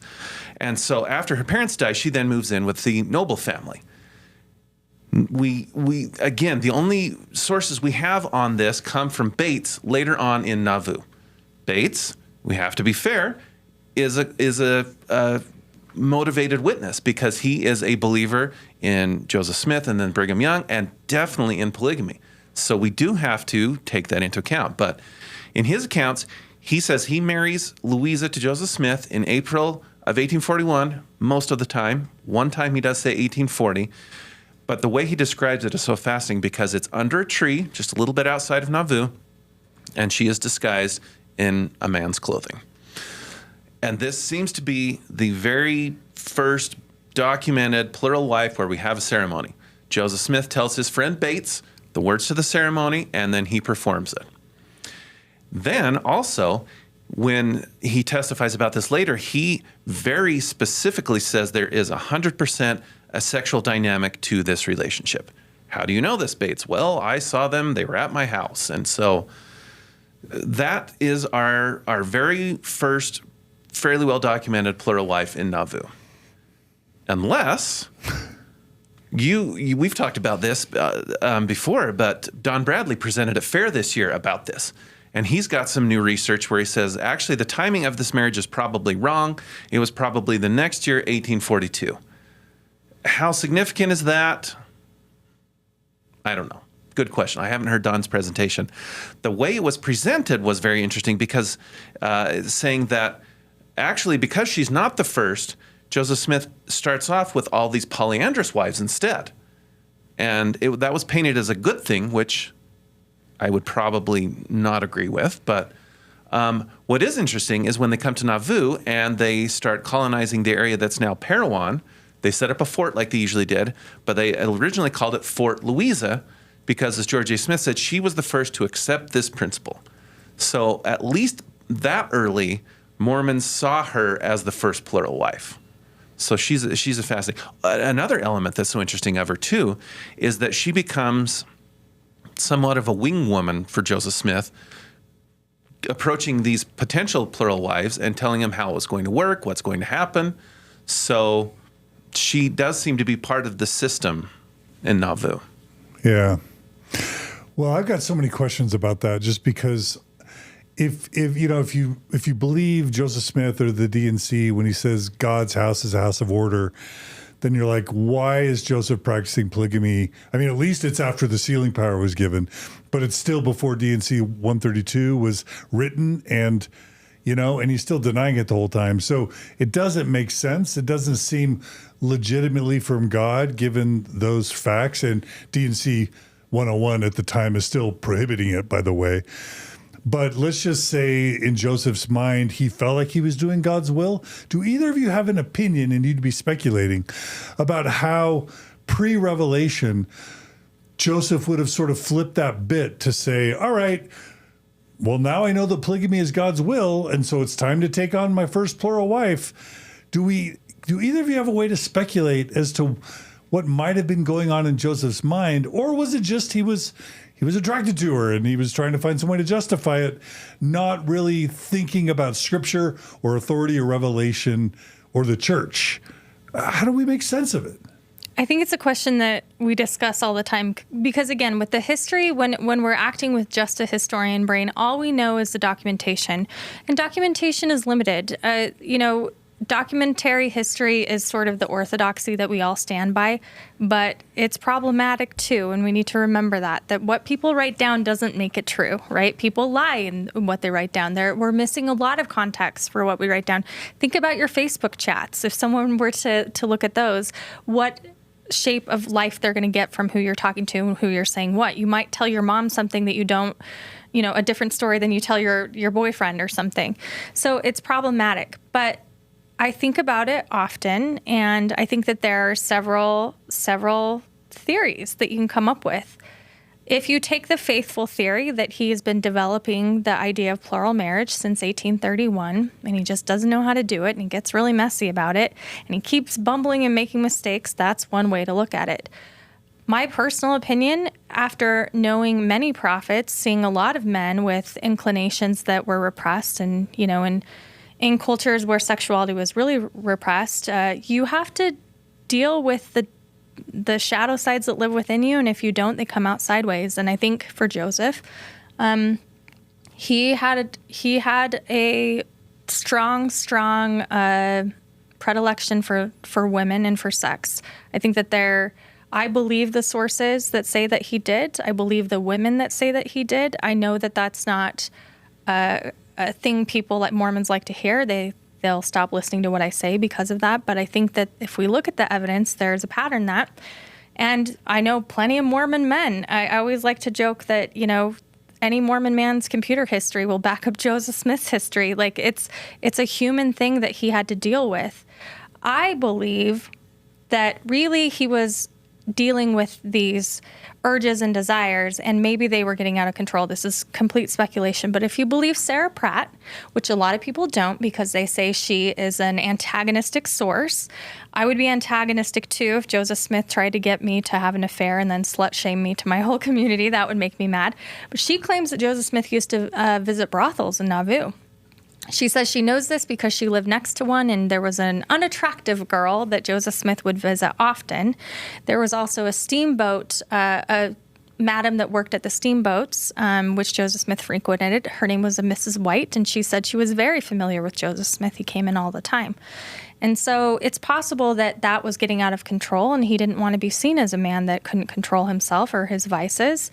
He saw what happened with his father, who couldn't control himself. And so he found a way to, like I've seen many prophets find ways to institute their shadow sides into doctrine. We see some of the most gross, corrupt fundamentalist groups today with the most disgusting practices taking their urges, their repressed urges that they should be working out with a therapist, and turning it into doctrine. And Joseph Smith starts in Nauvoo with Abrahamic sacrifices. And this backs up the Beeman theory with Don Bradley.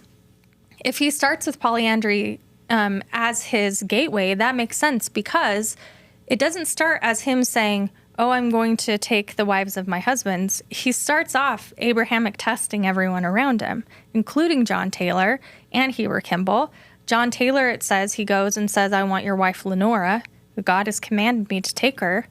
And Lenora is I think 10 years older than John Taylor. She's older than him, 16 years older. And he's crazy about her. She hates this idea. She gets so upset. They have an argument. She cuts her finger off after breaking some glass. She says she loses her finger over it. And then she gives birth to a baby that she blames its death on the stress of this incident. John Taylor finally tells Joseph Smith, you can have my wife, Lenora. And Joseph Smith says, just kidding. God just wanted to see where you stood. He again does this to Heber Kimball, as we know, presents it as a biblical Abrahamic sacrifice. And he says, I want your wife. They agonize about it, which I can't imagine what that would do to a marriage. And as we know from early Heber and Valete, they loved each other. They would kiss their notes, their letters. And so that was hard for them. And they settle on giving their 14-year-old daughter to Joseph. So I think How old was she? Just shy of 15 A few months shy of 15. Thank you. I hate that so much. The games we play for the obvious reasons, and I've done them too. Joseph Smith had a pattern, and I would be so much more trusting and affirming of Mormonism and its history if we could just be like, this guy, this was his thing. This was the thing about Joseph. He liked women, and he was trying to figure out a way to acquire more women. That I could understand. That's a very human thing. That's something we see around us. But instead, we try to put all this, purity trappings around it, and that's where it gets really twisted and dark, I think. Yeah. So maybe it was cognitive dissonance management, and he imposed some prophetic imaginations onto his sexual desires. I think that the history, from my perspective, backs that up. I also think there's a faithful reading that he was developing the theology, and it was a hard sacrifice to do. I don't believe that. I actually think it's irresponsible and cowardly to believe that, but I understand why people want to believe that. The reluctantly obedient Joseph Smith. Yeah, again, if that is true, and if God is commanding you and you feel so strongly and so torn about it, and you're going to tell all your buddies, tell your wife, tell your wife. That's the thing. It wouldn't matter to me if Joseph Smith had all these girlfriends if he were honest about it. If people were consenting, then that's his business. But that's not what this was. And so for us to go back and reapply these prophetic, motives to it, it's bad news. Well, also he's denying it the whole time. And that's a problem. And it was scripturally forbidden the whole time. He's denying it to some people, right, but not to all that's people. That's right. Yeah. He's denying it publicly, that's for sure. Yeah. And that's again, this recent spike in denying Joseph Smith's involvement with it points to these public denials alone. And that's not good history, and also just doesn't mesh with how reality works. If you only believe public statements from anyone, you're going to get yourself in trouble real fast, because that's not how the world works. And I wanted to go back to the idea of the Bible thing for a minute, too, because if you are a society that believes very strongly in the Bible, and that's something as modern observers we have to remember, is how much that culture was steeped in the Bible. just permeated absolutely everything, for better and worse. And so if you read a Bible who talks about the God of Abraham, Isaac, and Jacob, all of whom are polygamists, and that's not a bad thing, then as a believer in the Bible, you have to think, well, then that should be okay now. And that was part of the Mormon defense of that all throughout Utah's. This is a biblical doctrine. Why are you yelling at us for believing in the Bible more than you do? That was usually how the arguments took shape. But once that door is opened, that polygamy is a possibility and is on the table, then as normal sexual drive becomes part of that equation, that is so easy for that to get out of control. And we can see that in the Kirtland period when they were doing the ecstatic gifts, and it got way more than anyone wanted to really deal with. Meaning speaking of tongues, right? And that kind of thing. And then all of a sudden we're jumping off stumps and jumping off cliffs and playing Indian, where they all they recreated the Book of Mormon, and they were like pretending to scalp each other and all kinds of stuff. Yeah. Yeah, it got weird, and then it got racist, and it got both. Racist, and then it got weird, and then it got racist. Yeah. So once you have this mixture of a belief in the Bible plus sexual drive, that's an equation for all bets are off the table. Yeah. And I would say I'm trying to throw a bone to faithful believers, because I actually want to be respectful. I believe in pluralism. I was a believer too. I understand this feeling. However, I want you to know, and I've seen it firsthand, and I feel very, very strongly about this. I've sat in rooms with 8-year-olds who have been molested by church leaders in fundamentalist communities that use these same arguments that you are using to defend Joseph Smith.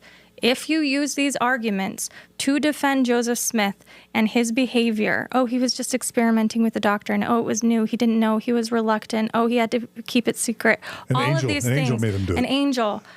All of those then ergo apply to Warren Jeffs. They apply to Samuel Schaefer and the Knights of the Crystal Blade, the guy that locked the little girls up in barrels. This is what you are empowering. And I'm sorry that doesn't sound pretty, but when we make defenses for these guys, we have whole groups, thousands of people today, that use these arguments to justify their behavior. Yeah. And of course they would, because they're following the prophet. Yeah. Another thought on that is we see this a little better in Utah when this polygamy becomes the cultural norm, is if polygamy is required for exaltation, then where is the line between what looks like the beginnings of an affair and the beginnings of a righteous plural marriage? That line doesn't exist. And so for a woman, the first wife or the second wife or whatever, who watches this, scripturally, doctrinally, she is being told that this is not only good, but required. And so that has to be so hard to have to wrestle with, wait a minute, I don't like this. My gut says no. The scripture says yes. That's a terrible position to be put into, and will make their lives extremely unpleasant because of that. And I want to say another thing about this, because we're talking about the whys and the hows. Ultimately, this is my drum that I like to beat a lot, which is polygamy is about power. It's not about sex. Joseph Smith, of course, clearly liked to have sex with a variety of people. But polygamy, the institution as it's applied in Mormonism specifically, is about power. And we need to start talking about it as that, because that is exactly what it was. When Joseph Smith was practicing it, he was organizing power. The women he was choosing had value, politically to him, spiritually to him, and socially to him. He was choosing women that had power. He was choosing women whose husbands had power, whose brothers had power. It was a system of power that used women, and sex was a byproduct of that. But polygamy is absolutely about power, and it still is. Yeah. Beautiful. That was really powerful segment. Going back to how you introduced Nauvoo a little bit, you mentioned polyandry. I'll never forget the time my friend Paul Mayfield at Microsoft said, it's not the polygamy that got me out of the church. It's the polyandry. And I'm like, what? What is that? So it's Joseph Smith marrying allegedly women as polygamous wives who are already married to other men. And the theory is that are the polyandrous wives clustered towards his earlier marriages? Is that generally what you guys just said? I just want to make sure I understand that. When you say clustered, do you mean towards people that he knew? His earliest polygamous marriages Chronologically in Nauvoo clustered. His earliest Nauvoo polygamous marriages were polyandrous in that they were women already married. Is that right? Most of them are. I mean, the bulk of his marriages happened from 1841 to 1843. This is where most of them happen. They do, more of them happen toward the beginning of it. Okay, that's all I meant. But the problem that is we don't always know the dates. And so, as the Louisa Beeman case, a lot of these questions would only be really well answered if we had better data. And so, I mean, a fair question is why, if that was a strategy, if they were clustered, and if they were clustered for a reason, is it possible? What is that some way where if there's a child, it can always just be attributed to the existing husband? Like, do y'all have thoughts on that? Well, we can talk about the progeny question if you want to talk about that.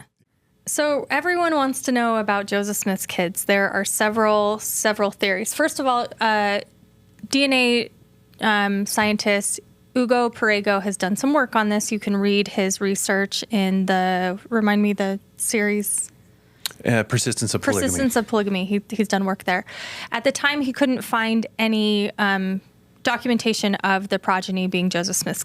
But as DNA research develops, so do our techniques. And so there are some new techniques that have not been used on the progeny. So that is one door that is still not completely shut on if there are descendants of Joseph Smith. The theory that I go with is that Joseph Smith was well practiced at having relationships outside of his marriage. He wasn't a dummy. And I always say we treat women of the 19th century like they're idiots, like they didn't know how to take care of their body. People knew about these things. Unwanted pregnancies were a huge burden in society at this point. They could mean life or death. And so people knew what to do with them. Abortion has always existed. And we know that it existed in Nauvoo, and we know that midwives, many of them, like Patty Sessions, knew how to administer abortions. John C. Bennett, Joseph Smith's close associate at the time, was known for giving abortions or sending women to get abortions. So this idea that people didn't know how to take care of their own contraception at this time is ridiculous.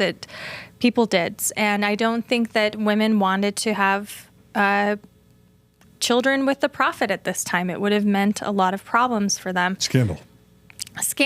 It would have also ruined relationships. There were a lot of reasons not to have children. And I would also say Joseph Smith didn't have a good fertility track record. A lot of his children died. His first set of twins died. They didn't make it. His first son died. They lost a lot of babies. He wasn't known for being very fertile. So I think that that's also another case. Because apologists want to say, he and Emma had so many, I don't know, babies or fetuses. But I mean, Emma did have a lot of pregnancies. And so apologists want to make it sound like he was very fertile. But you're saying the opposite. Yeah, I mean, there was a theory I heard long ago that Joseph Smith had syphilis. And if you had syphilis, you could impregnate someone, but the child wouldn't live. I don't know. I feel like we would have known more about that, given all the women he was with. Maybe that would have turned up. But again, that was a scandalous thing. I think the biggest case for this is Joseph probably didn't want progeny to show up at this point. We do know that progeny was happening with some of his associates. William Clayton has a baby pretty early on. So it's not unheard of, but it makes sense to me that the women would have been very careful about this and to treat them as if they were some dumb yokels that didn't know how to do that. They would have known, and they would have had resources if Joseph didn't want them to. And not to be too graphic, but whether it's pull-out method, rhythm method, abortions. There's lots of there were They had pills condoms at that time too. You could Right. use several things like the lining of a sheep's stomach. You know, there were lots of ways that people dealt with these issues, and of course they weren't perfect. Like they're not perfect now. And again, the DNA issue, in spite of what people say, is not closed. We have tested with the means that we had at the time, which I believe was using the alleles of the father. I can't remember. It's been a while since I've read this stuff. But we're learning new developments every day, so it still could be a possibility.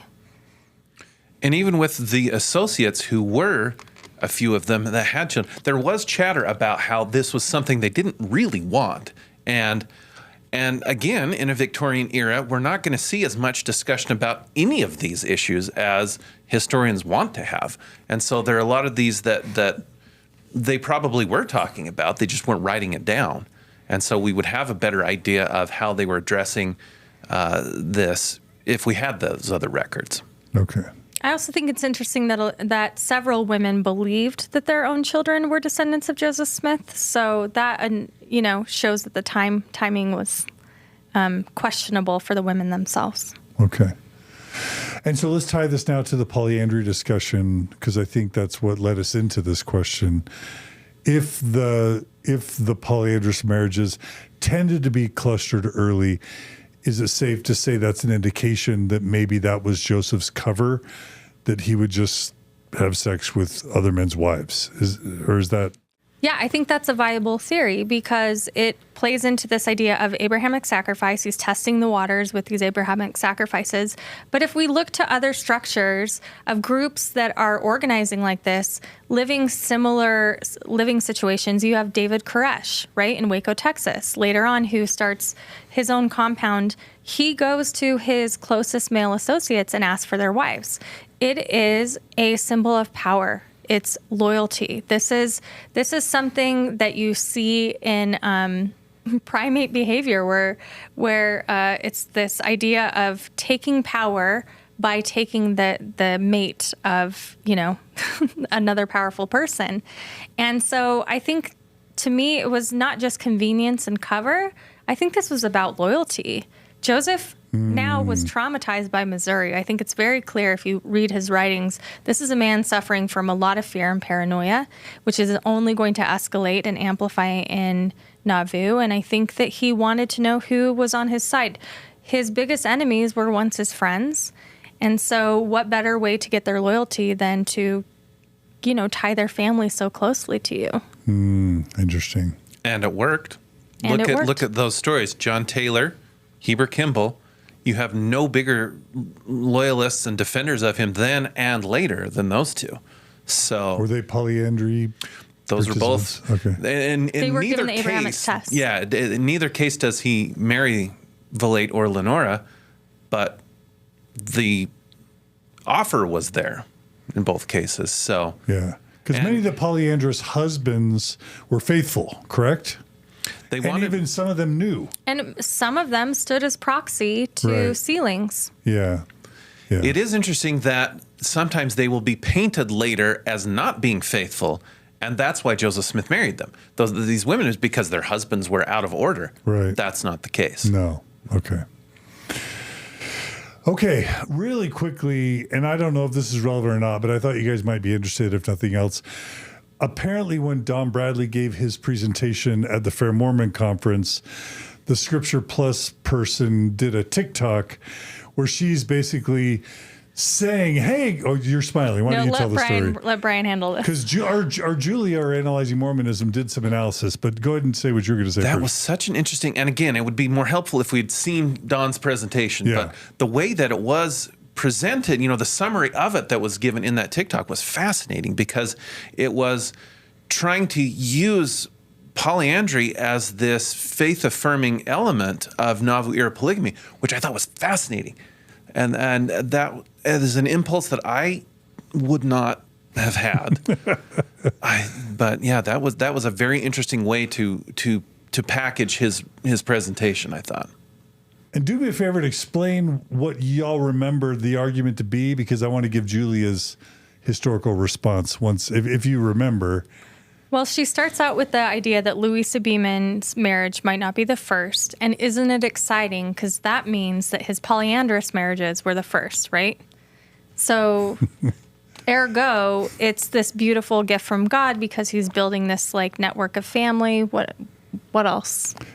And also about the sex. It's like, and maybe then that means, since we don't have a lot of evidence of sexual polyandry, that maybe it means polygamy wasn't Lindsay, you're already sorry. The sex argument. Okay, I'm sorry. I want to hear Julia's defense. I do. I just have to go on a spiel about this. Like Mormons, we're so obsessed with sex. It's like our repression just seeps out everywhere in the doctrine. Like we want Joseph Smith to have a TK smoothie. We don't want him to have sex at all. We don't want to think about sex. And yet all of our theology is about building internal increase. Look in the Book of Mormon how many times we talk about seed. It's everywhere.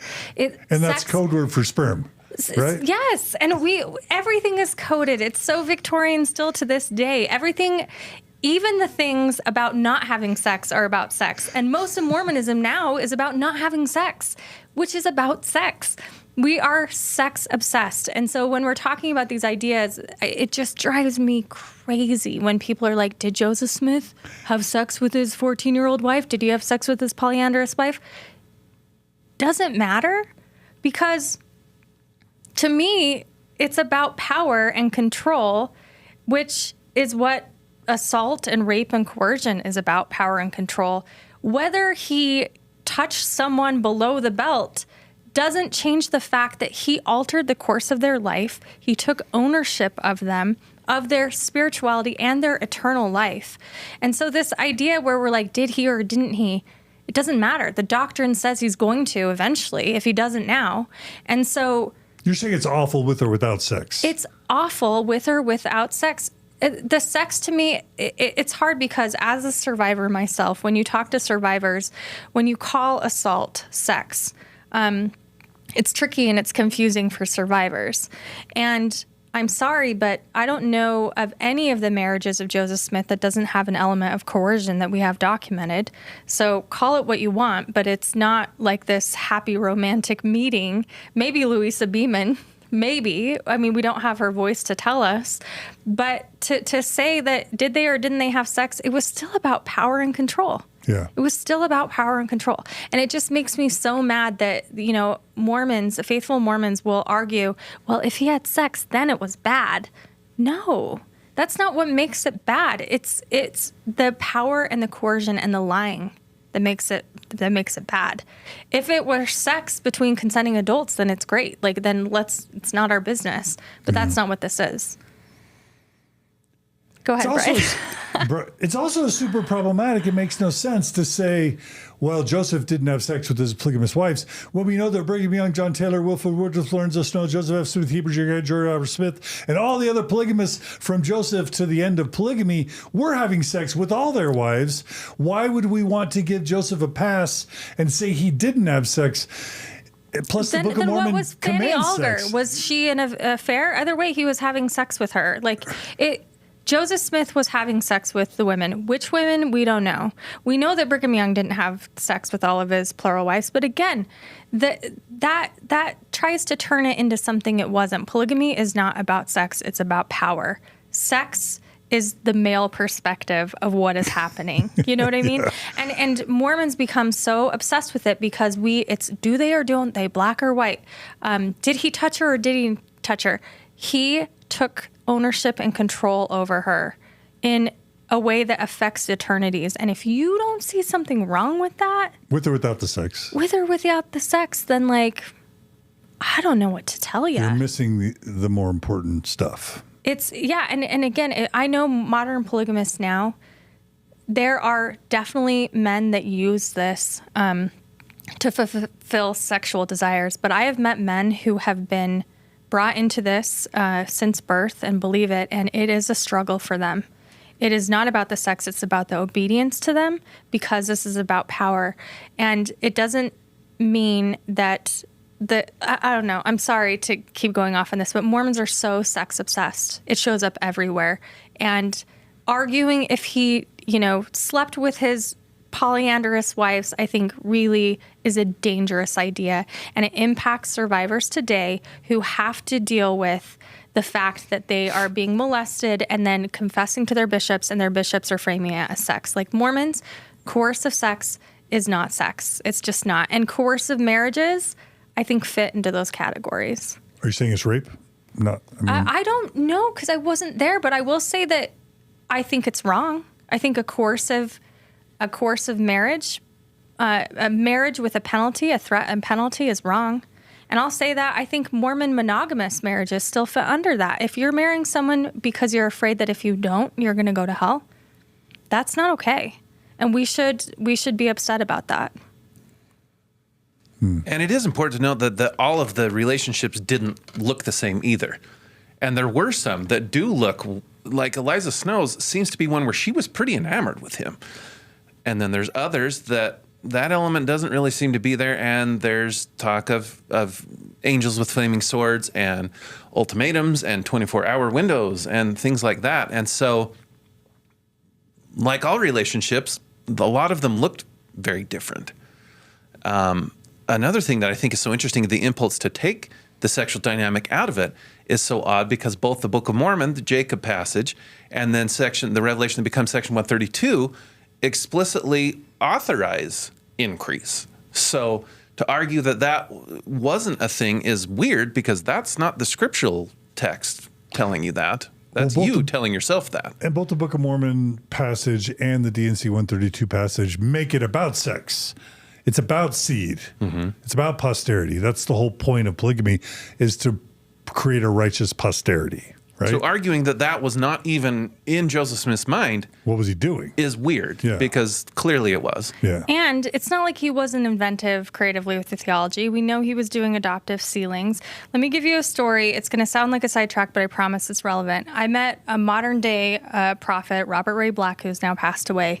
One of his plural wives he acquired, according to him, when she was 17 in Mexico. She's a LeBaron, and she has a genetic disorder that is similar to Down syndrome. I forget the name.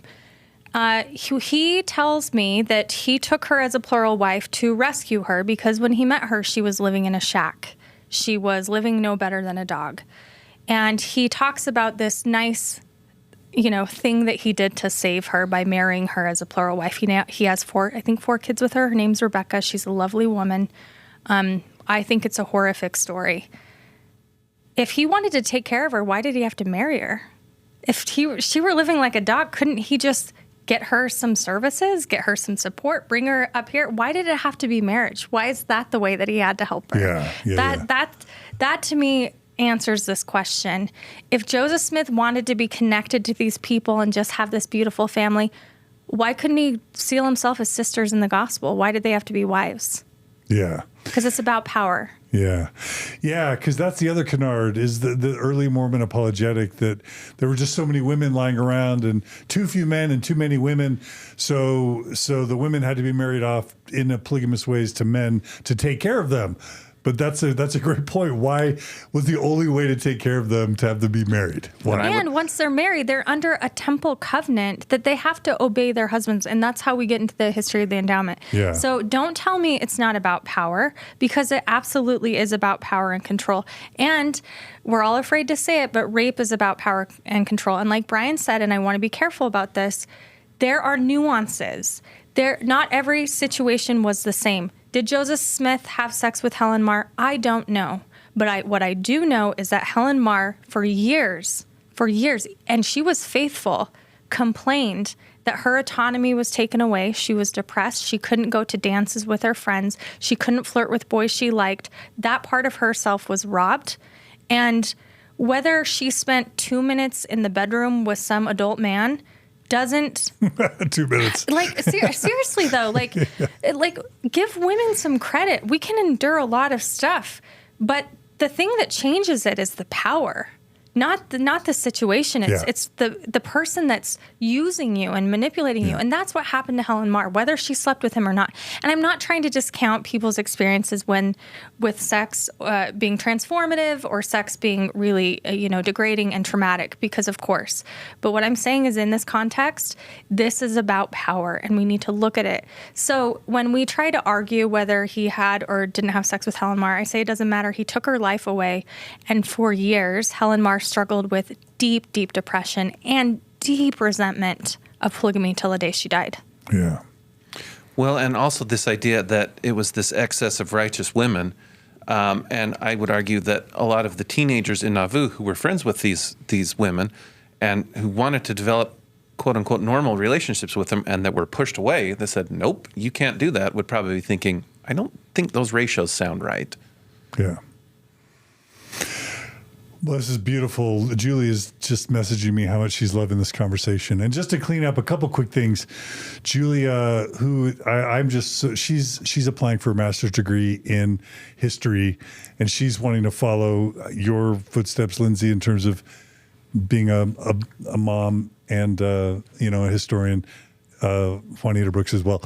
I'm cheering Julia on, but she writes, Heber C. Kimball and William Clayton were authorized to be in polygamy during Joseph Smith's life and had kids with their polygamous wives during Joseph's lifetime. So that's important, right? I mean, I think it's good.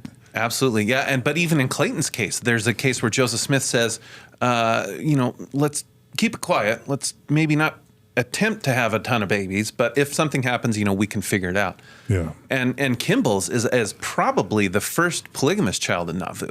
And that's actually our best clue of when the marriage took place, is knowing when the baby was born. Yeah. So of course, I don't know, and unless Julie has research to contradict this, but I don't think it's authorized necessarily, because Clayton's was kind of an oopsie, and Heber Kimball comes towards the end in winter quarters when it becomes this known secret. So maybe if there is an authorization, maybe did he authorize it that you know? Clayton's pretty clear, I think he does, and Kimball, I think we can infer. I don't think they were doing it on their own. He authorizes Clayton after she's pregnant, though.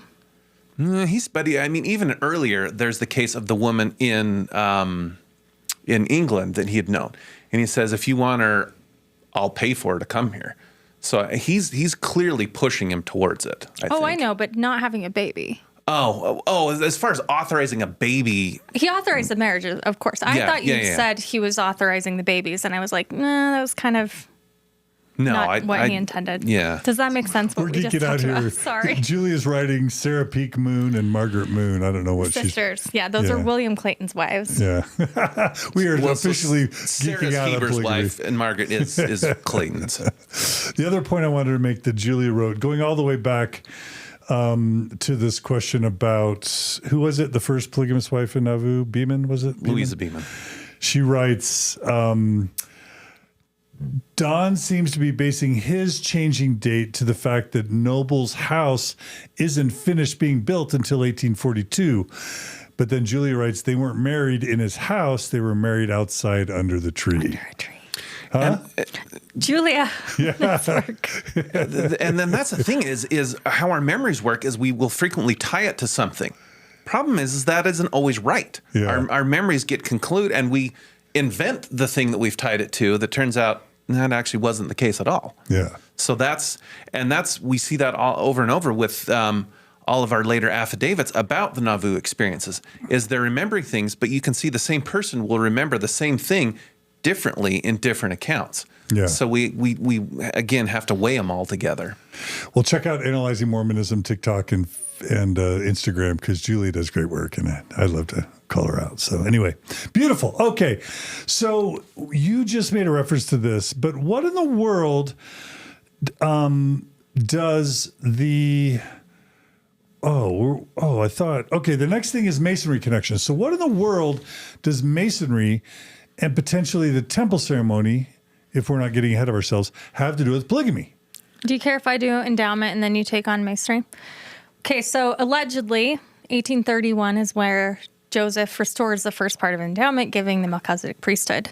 in Nauvoo, he starts developing a ceremony before the Nauvoo temple is built, first in the red brick store. He gives the endowment to, I believe, 9 men. And of course, it's not quite the endowment that we know now. And then he adds a washing and anointing element to it. 2 months after he does that, he's admitted into a Masonic lodge. And it's a year after that. If, correct me if my math... Other way around. Masonry comes first. Masonry 2 months. Thank you. This is what Bryan's for. 2 months before he is inducted into the Masonic lodge, and then he develops this. And then a year later, he gives the celestial sealing, and women are allowed into the endowment. And so it is indisputable that Masonry is connected with this, because prior to this, when you see his earlier attempts at the endowment in the Kirtland era, has none of this stuff. It resembles more Protestant churches. If you've been to the Kirtland Temple, it looks like a regular Protestant chapel in a lot of ways. And it's not until Masonry is introduced, which we see in Nauvoo for a variety of reasons, because it has a lot to do with power, that the temple endowment starts to really replicate the Masonic service. And those connections are explicit in Nauvoo. We have correspondence where I believe it's Kimball writing to Pratt, saying that Masonry is this degraded form of the true endowment. And essentially the endowment is true, undefiled Masonry. And polygamy starts to ramp up at the same time. One of the most interesting connections is in Brigham Young's journal, which is generally very boring and crappy. He has these 2 entries on the same page, and they're in a Masonic cipher.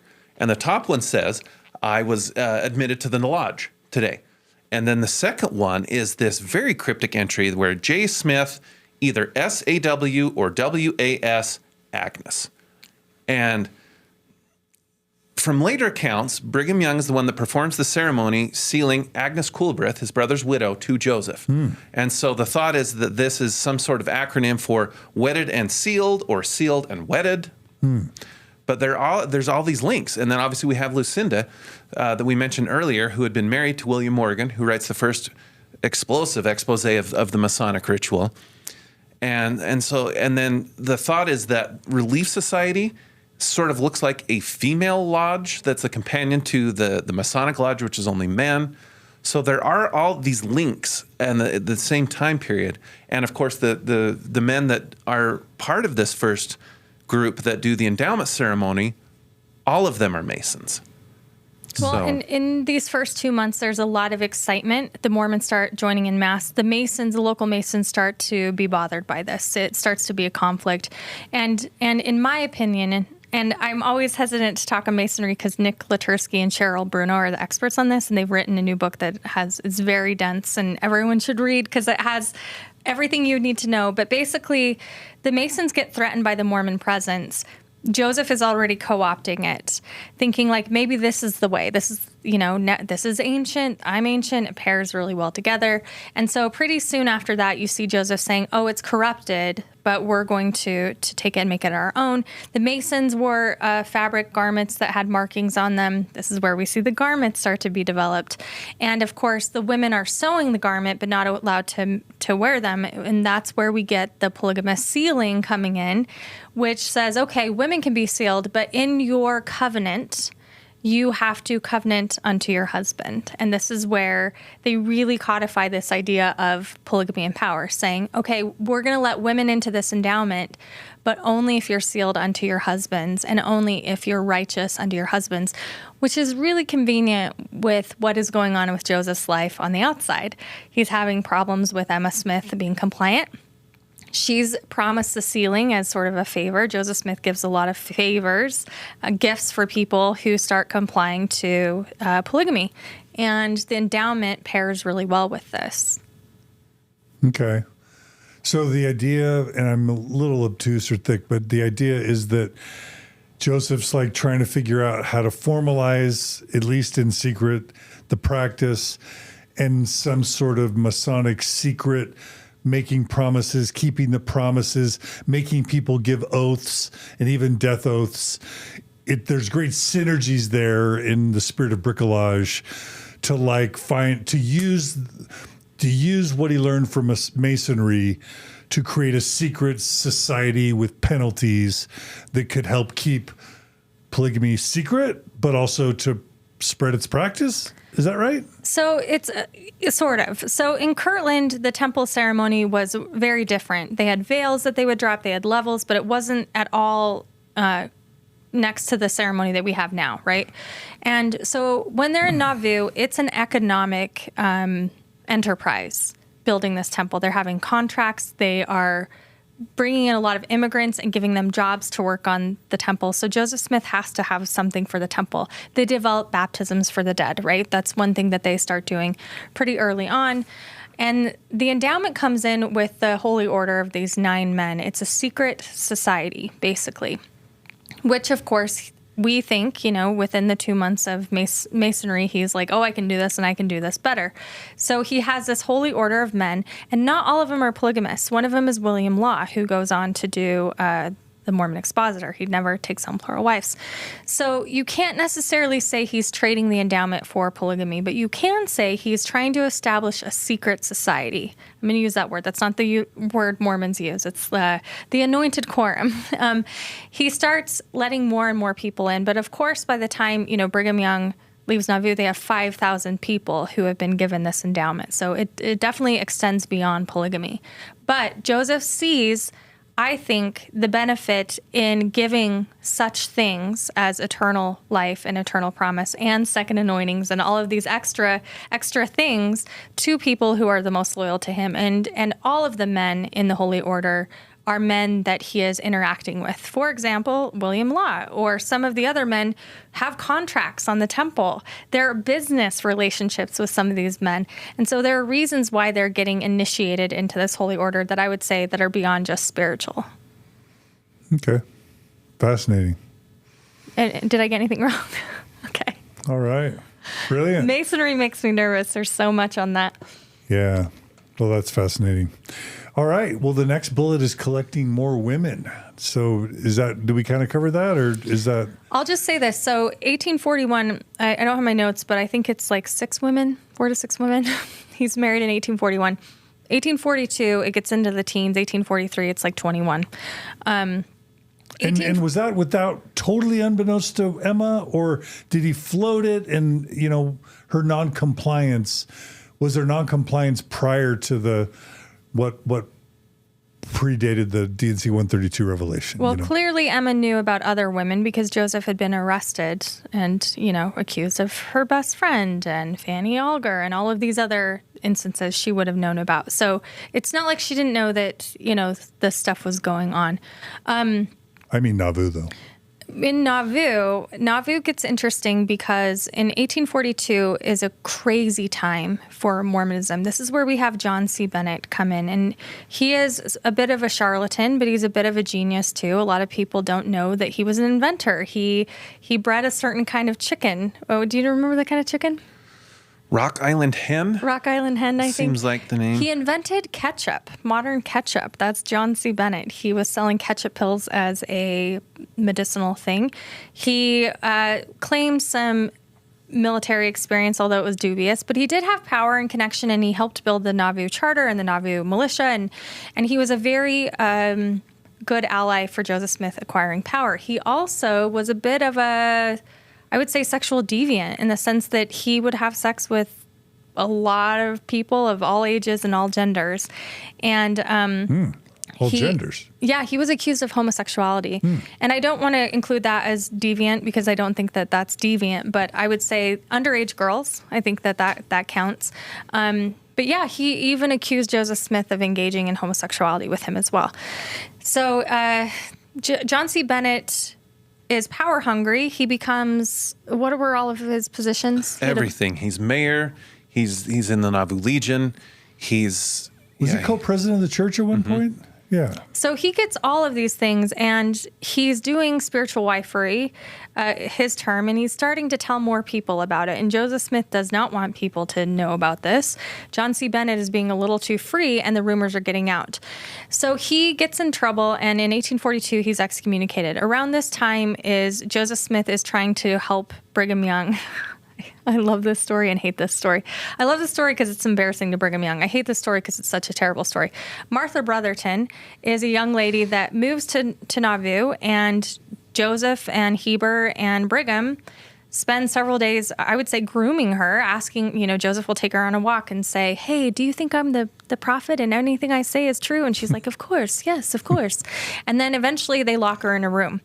Now, John C. Bennett hears rumors, and there's rumors that circulate around Nauvoo that a woman has been locked in a room for days by the prophet. And of course, Martha doesn't claim she was locked in a room for days, just hours.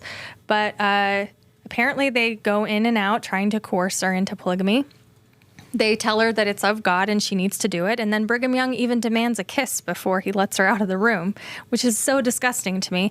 She leaves, goes and sells her story to John C. Bennett, who publishes it in an expose a few months later. So all of this happens in 1842. It's kind of chaos.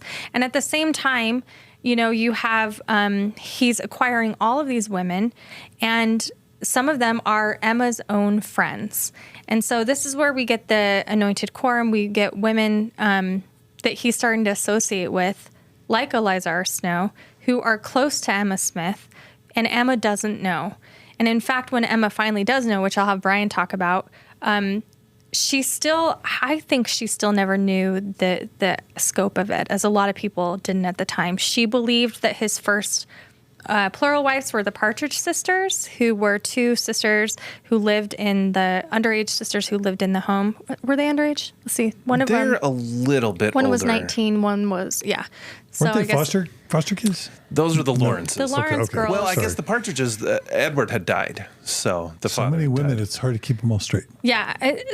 But we were talking, so I'm going to give another theory. This is controversial, and I hesitate even saying this because it's going to bring some hate, and rightly so. It's just a theory I was thinking about. I was rereading William Law's interview that he did later on with the newspaper years later, and they were talking about if Emma knew and what Emma was like. And they said, did Emma know? And he said, of course she knew. And he said to the reporter, you've got Emma all wrong. And what he said was, because Emma later denies it. Because Emma denies polygamy. And of course, when people say, why would Emma deny polygamy? Any woman who's had a broken heart knows, like, it's embarrassing. It's shameful. You want to deny it. You don't want to relive that. Like, of course. But William Law gives a different take, which I think is compelling, which is that Emma was kind of in on it. She, all these women, and we can talk about this, you can trace some of the women get granted and deeded property. Joseph Smith claims the property. So does Emma Smith. When he marries these foster girls and these women like the Partridge sisters, whose father was wealthy and the bishop and had all these holdings, Joseph Smith gets a lot of property in return. And so does Emma Smith. And Emma Smith never pays that money back. She, according to William Law, she knew it and she benefited it. She didn't like it, he said, but she knew that it meant some financial profit for her. And I think about that when you think of, leaders like what's that guy, the married to Sheila in Oregon? The Bhagwan. The Bhagwan. They have these women that are attached to them who are benefiting with the soft power. It's possible Emma was like that. So I don't like to paint Emma as this like poor Victorian victim all the time. I do have sympathy to that girl back in 1828 going to her neighbor crying and saying, what have I done? Because she's trapped. But I think as it went along, she probably knew more than she let on. I mean, she knew that Joseph Smith had a habit of taking women in their house, and she continued to allow women to work in her house. I'm not saying that to blame her. I'm just saying that she probably had some willful, ignorance about it. She probably didn't know how to deal with it. And so she took advantage of the power she had. And I think that that's a tough situation. I still think she's a victim of Joseph Smith. I don't think she's responsible for him, but according to William Law, she profited from it. The case of the Lawrences is fascinating because Joseph Smith is their legal guardian, and there is an inheritance. The number that William Law throws out turns out to probably be too high, but it's still good sized. And what happens is then, as a legal guardian, there are rules for how he has to care for their estate. And the inheritance gets part of the steamboat, the Maid of Iowa. It becomes part of the Times and Seasons. And there's all these things. And on the one side, you have Gordon Manson writing about it and saying it was all conducted above board. On the other hand, we have Johnny Stevenson writing about it, says, actually, no, it was fairly shady. And so that's a case where there could have been some financial shenanigans going on. And I think it's tricky because we do know that it broke Emma's heart. I mean, there are stories of bodyguards standing outside her room when the revelation is presented to her, that she's crying and screaming, going back and forth. Flora Woodworth, who was one of Joseph's underage brides, she was the one he spent a lot of time with. William Clayton spends a lot of time in his journal talking about Joseph Smith spending time with Flora Woodworth, who, was she 15 at the time, I believe? She's fairly young too, yeah. Like 5 or 6 when they met, and Joseph was like 37 when he married her, and she was 15, I think. That's the famous story of him giving a watch to Flora that Emma says is my watch and has a fight with him. So I think it's complicated. You can look at Emma as someone who is sort of in on it, or you can look at Emma as a victim, and I think it's a lot more complicated. If you look at modern stuff, there's the story of Warren Jeffs with one of his favorite wives named Naomi, who he'd known since his childhood friend, and Naomi was there for some of Warren Jeffs' most horrific ordinances, we'll say, abusive moments. She coerced women into things. She benefited. She got to go to Disneyland with him and Las Vegas and do all these things. And you'll talk to members who are up close and personal with both of them, and they have a lot of sympathy for Naomi. They think that even though she did horrible things, she was a scribe, she was also trapped. So I think Emma was probably in a similar situation. As a woman in that society, she didn't have power outside of her husband, and I think she tried to find power where she could. Yeah, another example, modern, is Keith Raniere and the NXIVM cult, and he absolutely used women to recruit sex partners. You know, I mean, that's... A lot of, you'll look at a lot of cult leaders that have a woman as their like number one. That's why I brought up I can never remember his name. Bhagwan Sri Rajneesh. Yes. And Wild Wild Country. It's a great Wild Country. Thank you. Yeah. So many cults to remember. And I think that polygamous sex cults. You mean? This is my frustration with Eliza Snow later on. I think she, we venerate her, especially in the Mormon feminist tradition. Like, what a articulate, wonderful poetess. She drives me crazy. She did so much damage to women. She used her position to gain power for herself while stomping on other women to do it. And I think that that's what happens in a patriarchal system. Yeah. What do we make? When Grant Palmer did that episode I referred to previously, he talked about sort of a theory that when Joseph was trying to get Emma to acquiesce and to allow him to practice polygamy, that Emma said, all right, what's good for the goose is good for the gander. I want William Law if you're going to have Jane Law and a bunch of other women. And so it implies that Emma was potentially open to multiple sexual partners herself. And then the text of D&C 132 almost seems to make an indirect nod to that potential discussion between Joseph and Emma about Emma taking someone else, but then it gets shut down. You're nodding your head, Brian. That is such a cryptic verse in that. And let my servant Emma not partake of the thing that I offered her. The world is that. Yeah. Could be that. William Law's a possibility. Chris Smith has suggested William Clayton as a possibility. Of what? Instead of it being Jane Law, it was William Clayton that she wanted. Yeah, instead of William Law. They spent a lot of time together, Emma and Clayton.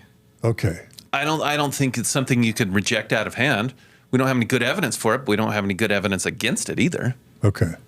As a person who has been born with this innate sense of fairness, and life is not fair, which is very difficult, but I can understand, be like, no, you get that, I get this. I don't think that's what she wanted. I wouldn't frame it as, and people do frame it as like, she wanted it too. No. I think she wanted a husband that was like loving and respectful, and she didn't get that. It's tricky because the William Law thing is disputed. I like the Clayton theory too. I mean, we spent time searching Clayton's journals. Emma and William spent a lot of time together. Joseph was always pawning William off on Emma, I think. I hope for her sake she found happiness. If you look at the historical record with her relationships, it doesn't seem like she did. She seemed to choose men and accept men in her life that did step out on her. Her second husband, had a baby out of wedlock, and Emma raised it. And to me, it's kind of a tragedy, but it also feels complicated and almost gross for me to speculate on her character, because I do have an affection for her. And I do see her as a victim of Joseph Smith, because Mormonism was hers too. She sacrificed and lost everything for it, and she helped him build it. And the Smith family and Emma saw Mormonism as theirs. And when Joseph Smith dies, she loses it, for better or for worse. And I don't think that was fair. Yeah. Well, it was powerful stuff. Really quickly, going back to John C. Bennett, when apologists want to say that John C. Bennett was doing that awful spiritual wifery, but what Joseph did was, that's such a weird justification. And since they were co-presidents and both mayors and clearly in cahoots until the falling out, I don't know how anyone with a straight face can sort of, John C. Bennett, spiritual wifery bad, Joseph Smith, polygamy good. That just is laughable to me. We had this great panel at Sunstone that Chris Smith organized a few years ago called The Prophet's Puzzle, where they had 4 panelists, Don Bradley, Dan Vogel, Chris Smith, and Taves. And Taves. And am I getting all 4? I think and that Taves? was the 4, yeah. They all had to argue a different position. Was he a fraud? Was he a con man? And so Don Bradley, of course, argues that he's, sincere prophet. Chris Smith argues that he's a fraud. And so they all had to take these arguments. And Chris makes this great argument that I keep remembering. He says he goes through all of Joseph Smith's associates, including John C. Bennett, including some of these guys who are forgers and inventing fire bombs and all kinds of crazy stuff. And he says, people will say that poor Joseph Smith, he was always just taking in the wrong people and they would just trick him and he didn't know. And Chris says, I say he knew exactly who he took in as his friends. He chose them on purpose. Mm-hmm. And I think that that's the case with John C. Bennett. I think John C. Bennett got out of control and matched Joseph Smith power for power. But when we talk about spiritual wifery, tell them about the Boston situation. Yeah, right towards the end of Joseph Smith's life, the Boston guys really get out of hand. So you've got, at the core, you have our naughty triumvirate, the William Smash Smith. Brothers. We've got William Smith. Joseph's little brother. You got Billy George Smith. Adams and Sam Brannan, who are a very These are naughty matched boys. set of characters. And they're doing the John C. Bennett program there. And so just like with Bennett, the question is, how much did they get from Joseph Smith? What percentage is things they saw Joseph Smith do, heard Joseph Smith say? How much is just them adding onto it? That's the question that's difficult to answer. It's undeniable, but that some of it is coming from Joseph Smith. So these 4 men were running a branch in Boston, Massachusetts. They're practicing spiritual wifery, getting in trouble. Joseph T. Ball was said to be mixed race. There's some debate on if he was black, if he was white, if he was mixed race. Who knows? We don't know. But we do know that they were practicing spiritual wifery. Woodruff finds out about it he goes and writes a report or something, goes on a mission. He's sent to go take care of it. He's sent to take care of it. He's scandalized because it's making the papers and it's causing a lot of problems. And so all the boys are sent back to Nauvoo and sent to work on the temple to kind of be quiet. But William Smith, Joseph's own brother, he was another associate that Joseph couldn't control. He kept getting into trouble with the ladies, with the alcohol, punching Joseph Smith in the temple. These guys were rough and tumble guys. Bennett back to Bennett for a minute, is such a fascinating character, and it is really hard to nail down how much of an insider he was. Because Brian Hales points out, if you look at meetings, tons of meetings are happening, and he's never there. So there's that part of it. He's off selling the charter to Governor Ford, right? But then he writes his book, and it's clear that he does know a lot of things. Yeah. And one of the fascinating elements of his book... How did he get a book out in 1842? That's the same year he's excommunicated. Well, he's writing articles. So there's a series of articles that he does that form the basis of it. Yeah. And then he goes and he does a speaking tour, and where he's workshopping some of the elements of the book too. But in the book, he names names, sort of. Because he'll give us the first letter of the woman's name that's thought to be a wife, and then asterisks for the remaining letters of it.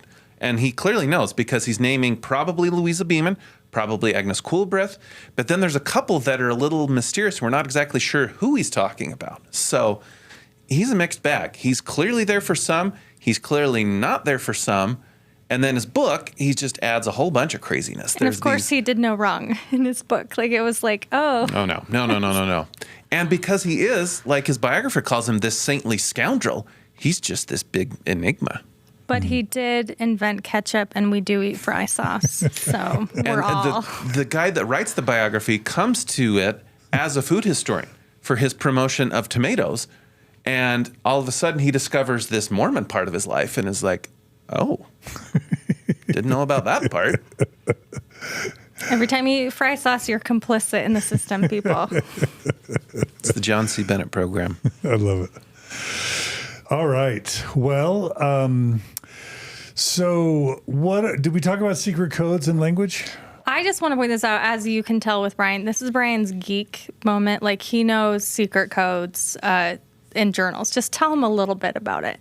We did our presentation at Sunstone this year about this stuff. So there's some very better examples. The Brigham Young, the Masonic cipher, that's a little better. William Clayton will do things like reversing his initials or reversing an E for Emma or calling polygamy the P. Or John D. Leaf, the Council of 50 spells Tifty or something. He just spells 50 backwards, and no one will ever figure that one out. So, yeah, that's a theme that we talk about frequently. Is Mormons really suck at secrets? And that's when people come to us with these stories that we've never heard of before, and we say, I'm not buying it. Somebody would have talked about it. They could not keep that juicy secret. They didn't have a good vault. Yeah. Well, we're kind of sometimes liars that don't believe in lying. And so we're just bad at it. You know what I mean? But we do it. We learn to lie early, but we just suck at it. I think Mormonism has just co-opted our definitions for things. We tell you that happiness is defined as A, B, and C.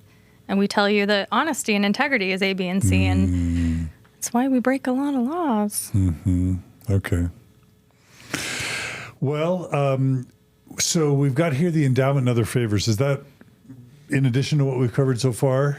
I think we've covered it. I would just say that Joseph Smith had favors.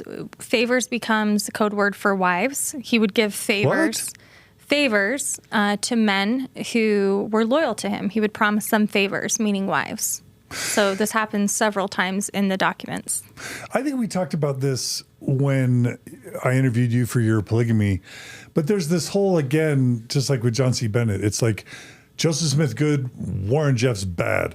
But as soon as we get in this sort of area of like giving women away, and there's no document, I think, in the history of U.S. history, there's probably worse, but where it's just more clear that women are considered to be chattel than D&C 132, because it's just like, and you will be given here, and women will be given to their husbands, and virgins will be given. Like, it's just, women are chattel, right? But as soon as we start talking about Joseph Smith giving favors, I'm just starting to get Warren Jeffs vibes, you know? Like, do you have thoughts about that?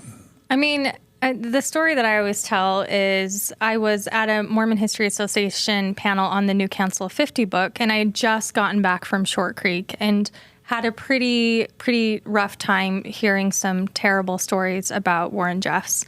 And they were talking in the Council of 50 how the early church leaders were planning to overthrow the government and become the government and take over the world and break laws. And someone asked how you can justify that. And the historians who were faithful were trying really, really hard to justify, well, they were under siege and they felt like they were going to lose their families and they felt like they were going to lose their property and they were going to war and it was a hard time. And so this is why they felt like they had to break the law. And I just remember sitting there thinking, this is how Warren Jeffs justifies everything. They feel like their families are under siege. They feel like they're going to lose their property. The government's closing in on them. Is that the justification?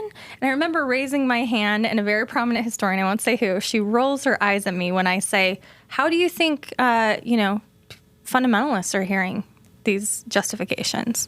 And this historian said, oh, that's different. And I was like, it is not different. It is not different.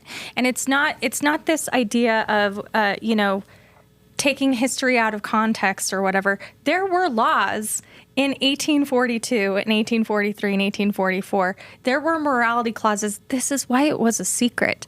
If it was okay, Joseph Smith wouldn't have to publish all these denouncements about it. So to act like times were different then, and so the rules were different about following the law, opposite.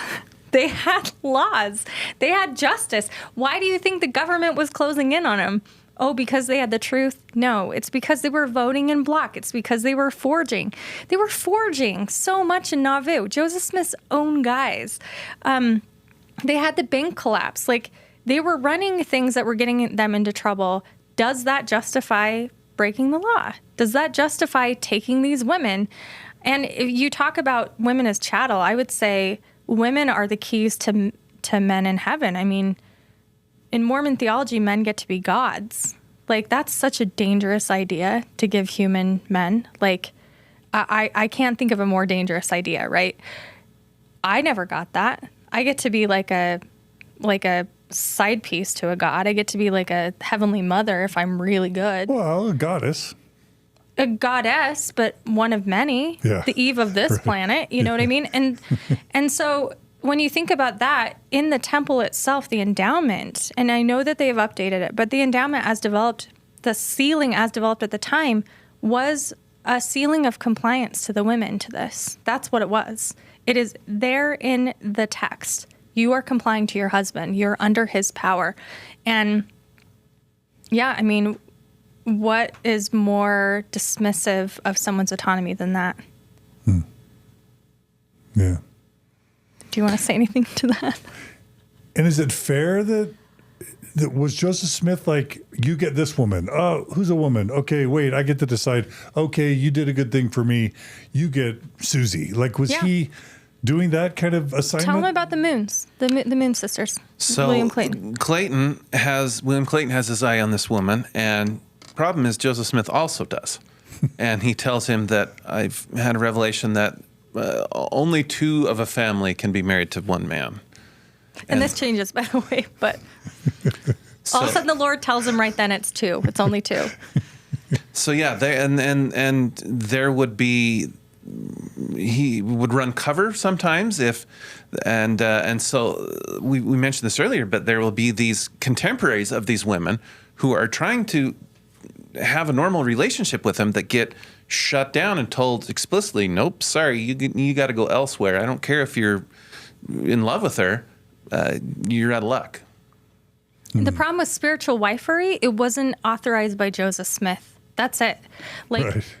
Do you know that the guy that wrote all of your hymns and your hymnals, William Wines Phelps, was excommunicated 4 times because he liked to have unauthorized wives. I mean, so many of these guys, it was so messy. And then you have the story of, okay, John D. Lee and Brigham Young. This is the story in Nauvoo. This is Nauvoo era. This is how messy it is. John D. Lee falls in love with 2 sisters, Emmeline Free and her sister, who he married. I'm blanking on her name. Louisa? Louisa, thank you. Gosh. Juanita Brooks would be so mad right now. Louisa and Emmeline. He falls in love with both of them. Emmeline is very pretty. Brigham Young says, oh, no. Emmeline's going to be for me. He has, a revelation, whatever. So they split. He marries Emmeline, and John D. Lee marries Louisa. John D. Lee gets called into a high council trial. So you want to tell me that times are different then and we had a different standard? Let me tell you this story. John D. Lee gets called in front of the high council for, quote, this is the exact word, frigging his wives too many times. He's bragging about it. He frigs Louisa Free at least 21 times in a night. The neighbors and families and wives are so upset and concerned, they go and tattle on him. John D. Lee says, I'm sorry, I got the spirit of the devil in me. I couldn't stop. Do you know, like, we laugh about that? That is abuse. The women didn't go brag to the high council and say, I had the best night ever. They said, this horrible thing happened. He has to have a high council where he's reprimanded. That's what John D. Lee does with his wife. Brigham Young, he makes Emmeline his favorite for years, has 10 kids with her. She gets addicted to opium. And then dies unhappy when he replaces her with another favorite wife. Like, that was the story of those two sisters. So this idea that women are being traded as favors, it's unauthorized, we don't know who, is happening all the time. And I think the William Clayton is an example of Joseph Smith authorizing it, but Brigham Young was clearly doing it too. And they get in trouble later on because Joseph is like, no, I have to be in charge of this. But he can't control these men. The secret's out now, and it's getting really messy. If you look at the missions to England, the early Nauvoo missions to England, the brethren are getting into trouble with the ladies. Any missionary that's ever messed up on your mission with a girl, do not feel bad, because Parley P. Pratt did it first. I promise you. Mic drop. Soda drop. Soda drop. I investigated my own grandparents and great-grandparents' practice of polygamy. It turns out my grandmother, Karma, was the daughter of a third wife, and I knew her. But I didn't know this, but the fourth wife of my great-grandpa got addicted to opium, and she was abandoned, and she had to move to Oregon and died broken. But that story has happened a lot. Yeah, I mean, opium, that's a whole frontier, like, trope, I think, because opium... It was called something else. Laudanum. I can never laudanum. say it. Yeah. It was given as medicine. They gave it to everything. That and lobelia, which would make you just puke for days. But, yeah, a lot of people got addicted to it, and especially women, it was considered a nervous disorder. So if you got anxious, and if I were a plural wife to Brigham Young, I'd be real anxious. That's what they gave. And there are several stories where Brigham tells Emmeline to go dry out, and get clean, and she just can't. Yeah. All right. Well, I think it's time for D&C 132. Is that yours, Bryan? And that's our best written source outside of William Clayton's journals for Nauvoo polygamy, because it lays out all the rationale that was in his head. And that, we hate to give air to it, but this is another one where denying Joseph Smith's involvement with it, every argument you can think of to argue that this is not legitimate. And it's actually better documented than really any other revelation we have. Because you have William Clayton writing in his journal, this AM received a revelation of 10 pages on the order of marriage. Then we have a copy of it. Well, it's not the original. We don't have originals of any of Joseph Smith's revelations. So it's legitimate. There's absolutely no reason to deny it. Yeah. We have later Brighamite followers who will swear affidavits that they were there at the High Council when Hiram Smith read it. You'll also have members of the High Council who didn't love it, who then in the Nauvoo Expositor will talk about it and will quote essentially from it. So we have no reason to doubt it's authentic, but it isn't interesting because we also have the later story of why it's done is to try to pacify Emma. Yeah, 22 wives into Joseph's practice, right? Read the room, guys. This is not going to pacify Emma. This is going to make her mad. I don't think it was to pacify her. I think it was to gain her compliance. To punish her. Why else would there be threats in there? And they're very, very distinct threats. Oh, I mean, she will die. And be destroyed. You'll be destroyed. And I want to point out that language was used since Missouri, and it was often used as against the enemies who they would actually kill. So it meant that not God would come down or angel with a flaming sword, but maybe Hosea Stout would show up by proxy and do the work. So she could have feared for her life. Absolutely, she could have feared for her life. Yeah. The idea of being destroyed at that point was so tangible to them, and however they understood it, whether they believed it was God's doing or not, it was a reality. People were getting destroyed. William Law, thinks he was... he goes on to say that he thought the Danites tried to kill him a few times. And we know from John D. Lee's Winter Quarters diaries that the brethren weren't above it. They were sending guys to kill their own people. So whether Emma took that as Governor Boggs and Porter Rockwell allegation, right? Of course, Porter Rockwell, the attempted assassination of Governor Boggs. Yeah, I mean, many, many examples of this during that time. So whether Emma took that as a literal threat to her life or not, we don't know. But we know that it worked, and they got her compliance. Super dark. And I'll just give a shout out to Radio Free Mormon. He came on Mormon Stories recently and showed the parallels between D&C 132 and the Nauvoo Expositor and other minutes that were being kept. I think he killed any possible a desire to believe that Joseph Smith didn't practice polygamy, or was it the author of D&C 132? I think he it's a nice idea. It won't. But. I think, yeah. I know. We were really excited when he came up with that because I hadn't heard that argument and seen the side by side. I think that does argue, because people will say there's no contemporary evidence that Joseph Smith believed in polygamy. I think that argument that compares the two, the D&C and the expositor, is pretty compelling for a contemporary document. And when William Law is in the first presidency and he's the one coming up with the Nauvoo expositor, that's as contemporary as it gets. Well, and it's not just him. You got Chauncey Higbee, who was excommunicated for some spiritual wife shenanigans himself. It's not like these guys were pure and clean. They were involved in it. It just didn't go the way they wanted. Yeah. Well, that takes us to William Law, Sidney Rigdon, and other dissenters like Rigdon, and I'm guessing Nancy Rigdon's a part of this as well.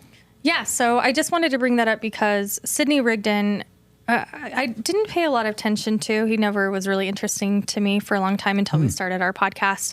And then, hearing the history, how invested he was, he believed in such an optimistic view of Mormonism. A lot of the beautiful doctrines I think Sidney Rigdon helped develop.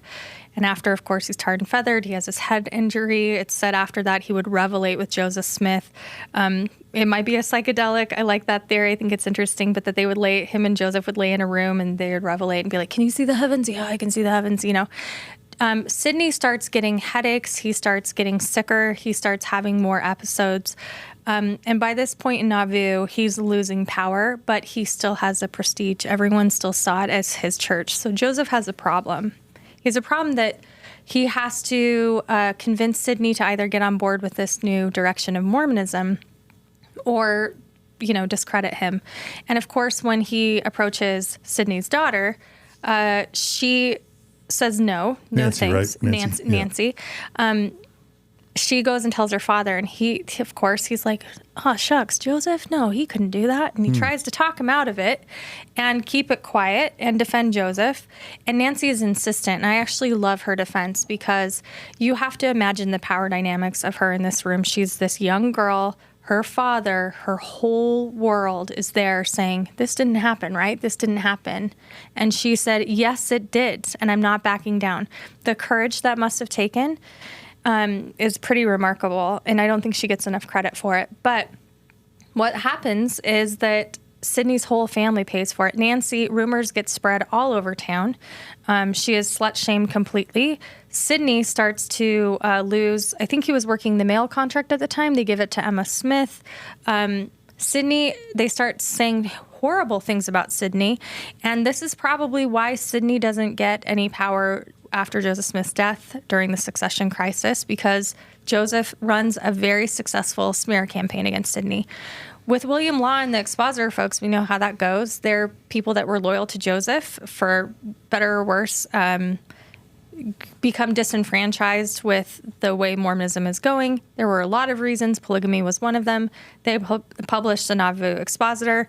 But Joseph is acquiring so many enemies at this point. Most of them had been former friends and insiders. And so the evidence is mounting. And I think at this point, Joseph knew it. And this is why he, organizes an escape attempt, which he's eventually comes back.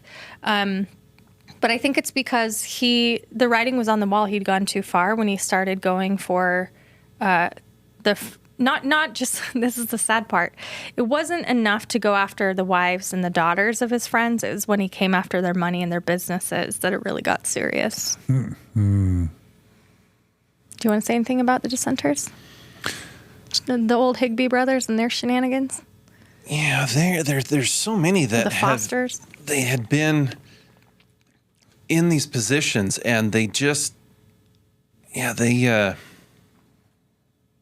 no. The Fosters were mad because they were in land speculation with Joseph Smith. They were signers in the Expositor. I mean, it's messy. Like, these guys weren't perfect, but I really resent when people say, like, "Oh, you can't believe William Law because he was a dissenter of the church." Can you not believe anyone that's left the FLDS and written an expose about the FLDS? Like, again, it's just so... Who's more credible than someone who was there and objected to it and left because of the problems they saw? And the documents and facts have exonerated, Yeah. The Nauvoo Expositor has been validated, substantiated, right? As almost all of the allegations there. And again, RFM's great work in comparing it to D&C backs it up too. So Yeah. again, we tie ourselves in knots trying to make Joseph a good guy over and over and over. And that's, to me, the tragedy of modern Mormonism is why not just let people see him as he was? We would all be better off for it. It doesn't mean you don't get Mormonism. It just means you have a more ethical Mormonism. But instead, we really need him to be perfect. And humans aren't perfect. And I think it's cancerous to argue that he was perfect. Yeah, we're trying to argue that Joseph was perfect, and then these heroes like Nancy Rigdon and William Law, we're demeaning and devaluing them as apostates and as malcontents. When they are, don't you think William Law acted heroically and is up there with Nancy Rigdon in terms of heroics? I think there were a lot of dissenters that said no, probably some that we'll never even hear of. And I think that's the tragedy of Mormonism is that we choose the wrong side of the Book of Mormon. We always, as Mormons, we take the wrong side. Like, we take the wrong morals from things, and that's because we have been forced from the very beginning to take the actions of these men, and instead of calling them what they were, trying to make them godly. Mm-hmm. So our God becomes sort of inverted and upside down, and I think that's why you have today fundamentalists who are perfectly fine breaking the law. That's why you have, our hidden trust funds and all of these things, because we think that we're above the law because we have an inverted sense of morality, and it stems from polygamy. Yeah. It's interesting to see how polygamy creates divided loyalties within families. So you have one of the members of the High Council who ends up being part of the Nauvoo Expositor. His daughter marries Joseph Smith as a plural wife. And then you have some of the Ivins family who are the bad guys, but then you also have some of the Ivins that come to Utah and are the leaders for the next several generations. So polygamy is at the heart of a lot of the wider divides, but also just on the basic level, the family divides that start to occur at this point. It's my friend El Ray from Community of Christ that said the Book of Mormon thing. Sorry, I can't remember so many names. El Ray. Well, I think this takes us to maybe the final point that we'll cover today in this part one. And then hopefully I can convince you guys to come back for part 2 or part 3 as needed. But the martyrdom, this was always a real sore point for me. I was always sold that Joseph Smith died like a lamb to the slaughter, innocent like a pure white lammy sheep. And I don't think that's a fair characterization of how he died. So how did he die, and did it have anything to do with polygamy or not? So by this point in 1844, Joseph Smith had gotten into so much trouble. He had tried to run for president. I think that was a fatal mistake because it brought national attention. He sent emissaries to Washington, D.C. to try to vie for power. He had some compelling arguments, for abolition and some interesting ideas with Texas, we'll say. And he was very sure of himself. But what he was doing was making local enemies because he was trying to get men in his presidency power, local power. So the nearby town of Warsaw, Illinois, really starts to acquire a lot of enemies. It becomes known as the anti-Mormon town. In fact, there are stories later of Mormon women that are laundresses for people in Warsaw and being shunned by their Mormon neighbors for going there. The men in Warsaw start publishing in their newspaper problems of the Mormons acquiring power. And, their election fraud, their money fraud, the allegations against Joseph Smith and women. And so it comes to a head where the governor gets involved. And now we already had the governor in Missouri who issues this extermination order. Now they have the governor of Illinois, and he's like, I don't know what to do. He doesn't know how to handle this. And so Ford, right? Governor Thomas Ford, he starts writing letters back and forth to Joseph Smith. They start negotiating. He even writes to Emma Smith, and he's trying to say, listen, why don't you guys just get out of town? I don't know what to do, but why don't you guys just leave? It's getting to be too much. Joseph says, okay, maybe. But then Joseph gives this speech where it's militarized. Was it Sidney Rigdon that says all the warlike stuff that gets everyone stirred up? I can't remember. This is like Salt Sermon in Missouri. Salt Sermon. Oh, I'm thinking Missouri. Joseph Smith gives the alleged last charge where he was like, hey, we got to, the government's going to come against us and we're going to go to war. So now all the local militias are stirred up. So Joseph hears word of this. He's going to escape. Emma and his other friends convince him to come back. And he does, and he is arrested and taken to Carthage. And this is where Emma starts hosting Governor Ford. I think she hosts Governor Ford in her own house. She feeds him and his men. And Governor Ford is trying to, in earnest, negotiate some sort of justice with Joseph Smith. But he does warn them that extra-legal justice might be in their cards. A lot of people are mad. And that's what happens. Do you want me to keep going, or do you want to? There's all these things that they're mad about, but politics is at least close to the top of the list. And because they can see that the Mormons are quickly growing to have the balance of power within their own county, Hancock County, but then they're also starting to have more an effect on state races for Senate, for the Congress. And so, and business interests. And their militia. And the militia, the Nauvoo Legion is very scary. It's huge. The Masons aren't happy that this Masonic lodge in Nauvoo is the biggest lodge basically in the country. And so there's all these reasons that people see this growing, creeping power in their neighborhood. Not unlike what happens in Oregon in Wild Wild Country. That's as things grow, people start to get a little nervous. And as I remember, nobody knows my history, Joseph was playing this game where he would promise that the saints would vote with one party, but then like he would vote with one party and then tell the saints to vote for another. And a lot of the state Illinois politicians were feeling betrayed by Joseph Smith's promises where he would go back and forth. Am I getting that right? He was also trying to place his own men in the state legislature, and a lot of it did have to do with his militia. So they were acquiring a lot of weapons, and they were running a lot of drills, military drills. There was a lot of people don't know, there was a young boys militia that Joseph Smith III was in, where they'd make the boys march, and it was getting very warlike. Even Emma Smith was like, are we sure we want to do this? This is very militarized. And wouldn't the Legion march to other towns as like a show of force, if I remember right? I don't know about that. I know that they would march through Nauvoo, and it would be a big deal. Okay. Joseph, at this point, the power was so consolidated to him. He was mayor. He was a prophet. He was anointed king and priest of the world. He was wearing his military uniform with his gold epaulets and his saber everywhere he was going. He's judge too, right? He was judge. He ran the town council. He was running for president. I mean, there was all kinds of... And prophet. Can't forget that. Who was the chancellor? He wasn't chancellor. It was... He had been of the he was. University of Nauvoo, but that's more or less non-existent. He was the chancellor of the Nauvoo University. So the power was consolidated. So, of course, the neighbors were upset because it was affecting their funding. It was affecting their militia.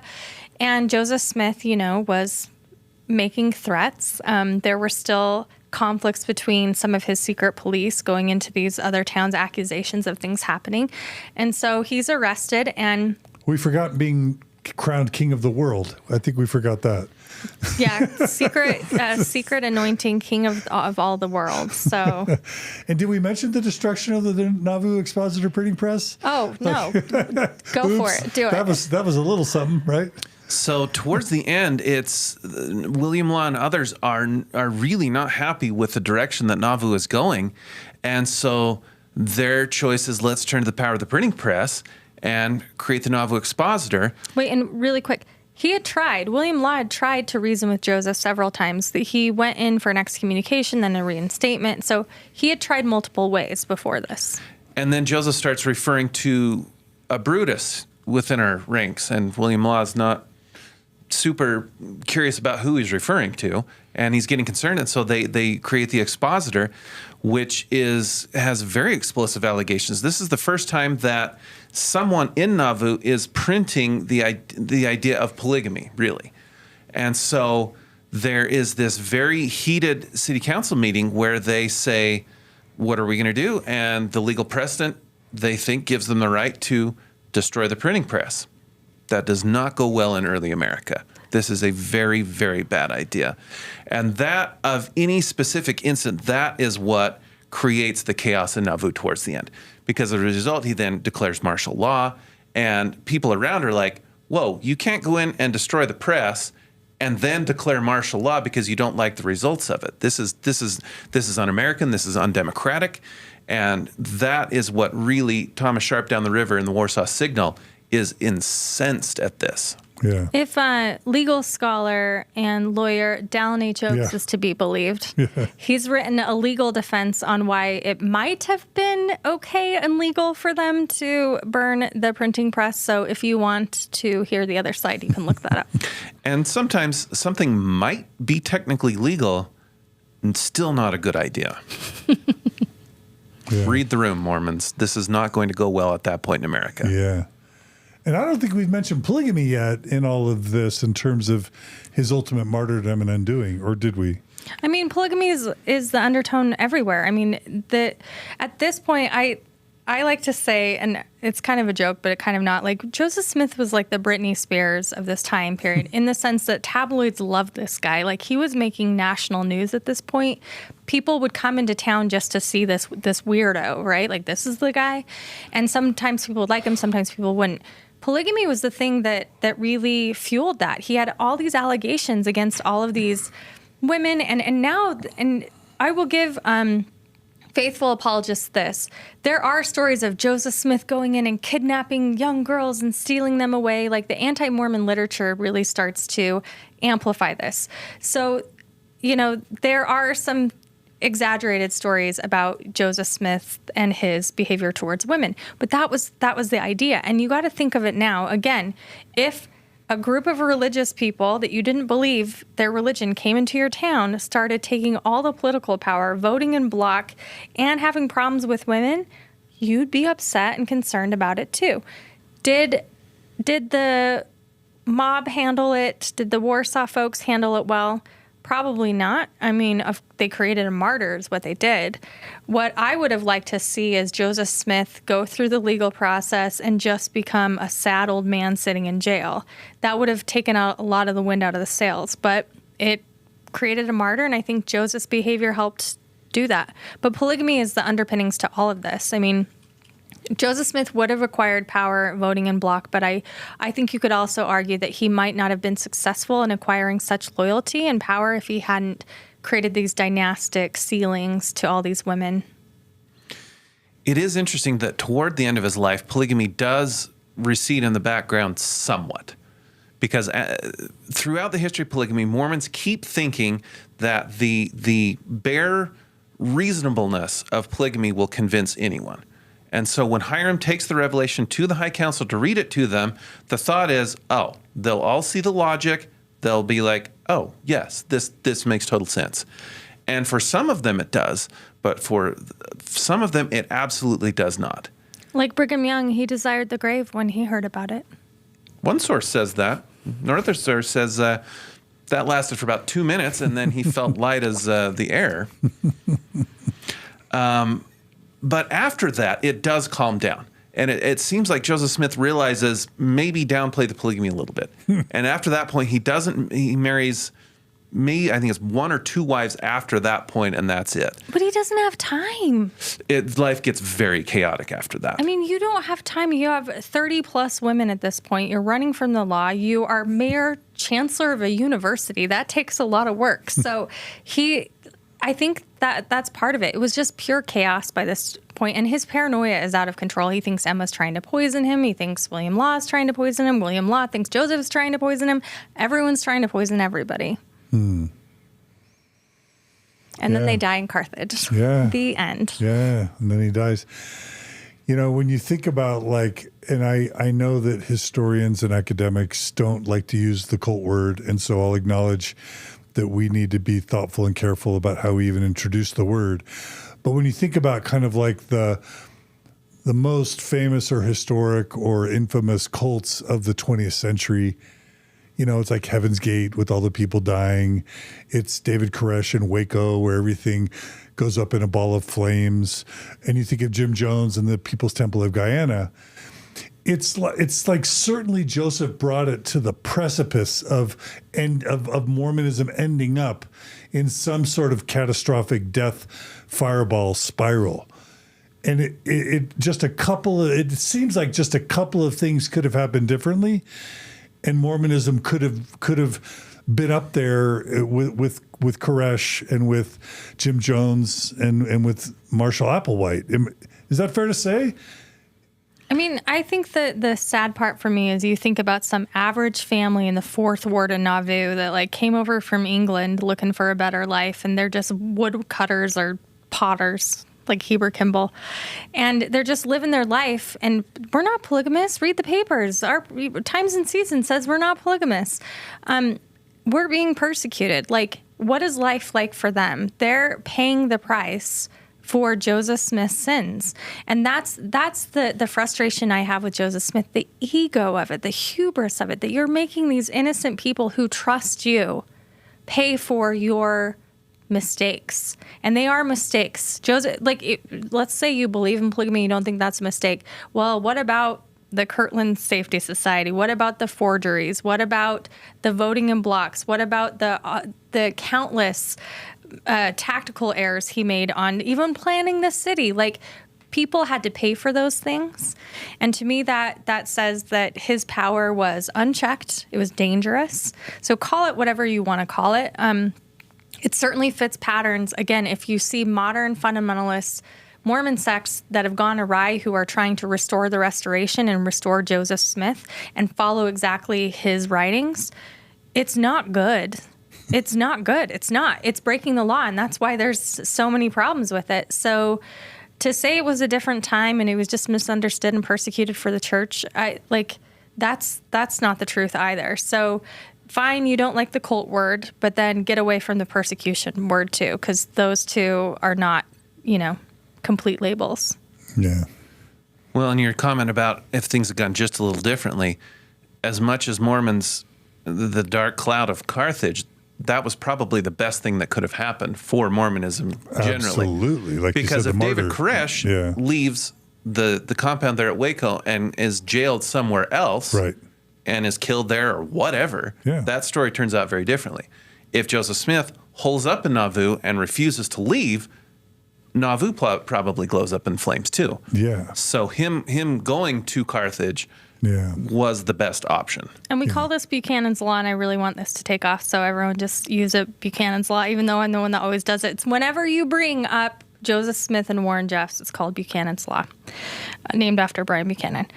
If you look at Warren Jeffs right now, what has happened with our church, it's really interesting because we're seeing a sect of about the same amount of people that were in Nauvoo. So Nauvoo was 10 to 12,000 people.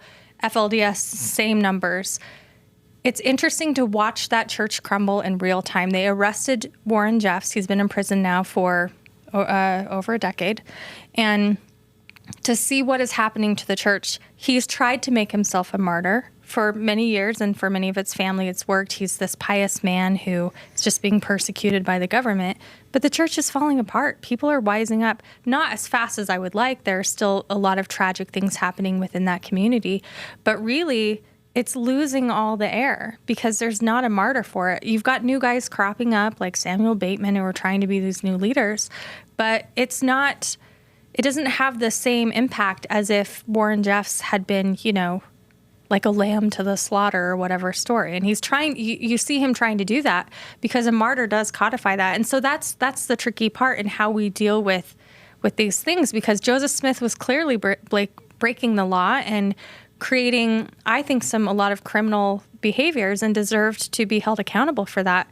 But when you do that, how do you do that to not inflame persecution complex? And that's the tricky thing that I don't think society's figured out.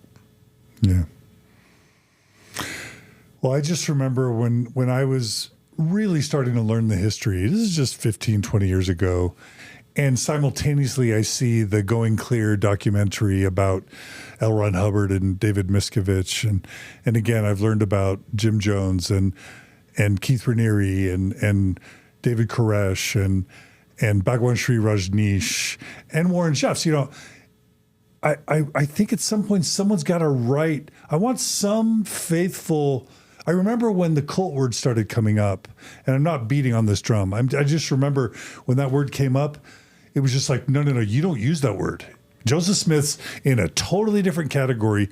He doesn't belong anywhere in the discussion of L. Ron Hubbard or Scientology or Jehovah's Witnesses or Jim Jones. Like, he was still one of the good guys, and all these other dudes were really, really bad. And I just want to say, I want some thoughtful historian who's faithful to line up the behaviors, the results, the teachings, the activities, the sexual shenanigans, the financial shenanigans, the legal shenanigans. I want them to line up, Keith Raniere, David Koresh, Warren Jeffs, L. Ron Hubbard, David Miscavige, Warren Jeffs, Joseph Smith, and tell me what the meaningful difference is between all of them. And again, use the word cult or not, like, it's problematic, right? Well, let me tell you how so that word comes up a lot. And so I need to say first and foremost, I am a Mormon. I'm part of the Mormon tradition. I'm a Mormon historian, and I study fundamentalism. That said, I never grew up in a fundamentalist sect. So whenever I talk about fundamentalist sects, I'm still speaking somewhat as an outsider. We have a shared history, heritage, even ancestors. So I try to be cognizant of that. But I will say that when someone that comes from a tradition, whether it be the LDS or the FLDS or some, flavor of Mormonism, and says, I left a cult, it is not my job to say, no, don't say that word. You can't say that word. People get to define their experience however they want to define it. And I'm sorry, it's kind of a spectrum. You can talk to folks who grew up in the Jeffs group who it wasn't so bad and they left early and it was just, it is what it is. They were never into it. Same thing with the LDS. You can also talk to LDS people, and I know many of them, who have had horrific cult experiences. So for us to define how people define their own experiences is not our business, and that's where I stand. If you want to call it, if you said you grew up in a cult, if that's what it felt like to you, that makes sense to me. I think having historians do it becomes problematic because then it's like me defining, this is what this group is. And so I think that's why historians have to stay away from that because, well, as Shirley Draper, who grew up in the FLDS, talks about, she has written some papers on this for John Whitmer, right? No. Dialogue? Where did Shirley Draper publish her cult paper? Look up Shirley Draper's idea. She wrote a critique of Under the Banner of Heaven, and she disagrees with the portrayal of the show. And the movie or the book, or both? Both. Okay. Both. She feels like it does harm to the community, and she's a friend of mine, and I respect her, and I respect her research. And she says, and I agree with, when we use language like that, it makes it harder for insiders to leave. And I've seen that. So if you are Creates the backfire effect, I'm guessing. Yeah, if you're in a persecution complex, it gives, them everything they need to dismiss you because now you're using this word. If you would have told me that I grew up in a cult as an LDS woman, I would have been like, I don't need to listen to you anymore. That's a crazy thing to say. Yeah.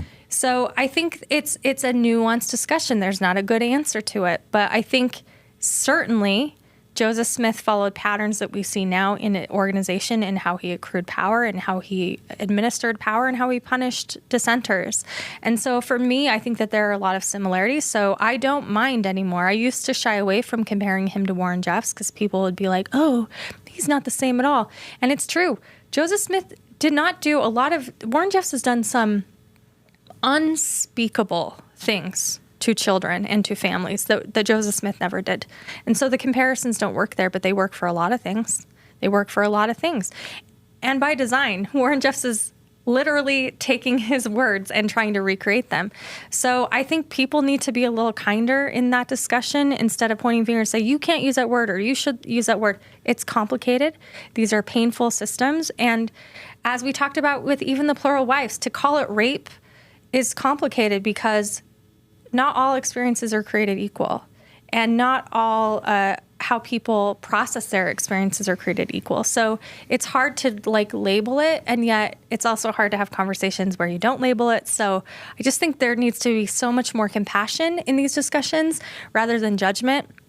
Ex-Mormons just sit around in boundary maintenance and police how we talk about these conversations. And I've been part of this, for the record. This is part of my unhealthy habits of Mormonism that I've had to unpack over the years. To be this finger wagging, you shouldn't use that word and you shouldn't say that. who am I to tell people how to contextualize their experience? So that's where I stand on the cult debate. It's complicated and nuanced.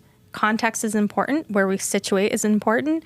And it's a messy thing. And so we got to let people have some space to be a little messy about it. Love it. Anything you want to add, Bryan? No? I'm out. Okay. He doesn't like this discussion. Okay. Well, I hope you understand the spirit with which I discuss it. I don't want to create more polarization and division, but I'm trying to make sense of this like everybody else. You know what I mean? So, Bryan, do you want to say anything about how you view history in this regard? It's hard. And Mormon history is a particularly difficult one. I mean, we mentioned this earlier. So much of Mormon history devolves into it's true or it's not, which is a discussion, but it's not necessarily a history discussion. And so that's and it's you can mix as long as you go into it knowing you're mixing. And that's I get a little concerned sometimes when apologetics wanders around masquerading as history, and vice versa. History, dips into being apologetic, and so I'm that discussion. I'm not very good at, and I have very little of value to add. So.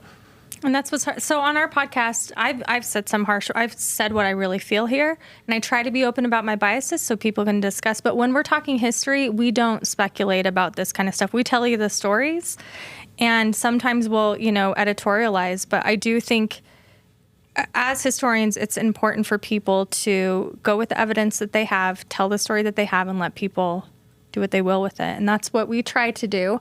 But it's hard. It's a high-stakes religion. I invested everything in it. Of course I have feelings about it. And you know what? I get to have feelings about it.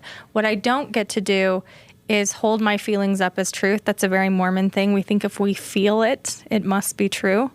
And sadly, that's not the truth. Yeah, beautiful. Well, this has been an amazing first discussion. I think we should probably just have Joseph Smith's life being the bookends for part one. And then if I'm able to... The frontier stuff's the best stuff. I know. That's why that's the cliffhanger for part two. Because how in the world did Mormonism survive as a movement, right? And the crazy stuff. And maybe polygamy was an important part of not just its formation, but of its continuance after Joseph's death, maybe. Everybody cares about the Joseph Smith stuff, and I'm like, you have not, the Utah period, it will blow your mind. But he feels that way about... The rise of fundamentalist history is the fun part. That's part three. This was just a appetizer. Wait, are you both saying to our audience, you ain't seen nothing yet? Is that what you're saying? Yeah. Okay, it gets better? On your polygamy, is this like The Godfather where the sequel is better trucking along fine until we hit the Utah period, and then all of a sudden I'm like, wait, what? My mind goes, yeah, it's crazy time. So more to come. Before we end, I want to give you both a chance to promote any cause, including Benchmark Books and Sunstone and your podcast, because I've got people out there that donate, that have money to give, that want to support, and they don't always know how to support or who needs support. So Lindsay, I'll have you go first. Plug all the things that the people who are looking to support something can support and how they can do it. Thank you. I appreciate that. Well, the first thing I would say is I want to ask everyone out there to promote better conversations. In the last few years, I've seen a really hard landscape of discourse. We've all seen it, and I think we're tired of it. Mormonism and Mormon studies is an ecosystem of which we all participate, and we all have strong feelings and grudges and problems. And I think anywhere that we can have conversations with people we disagree with is important.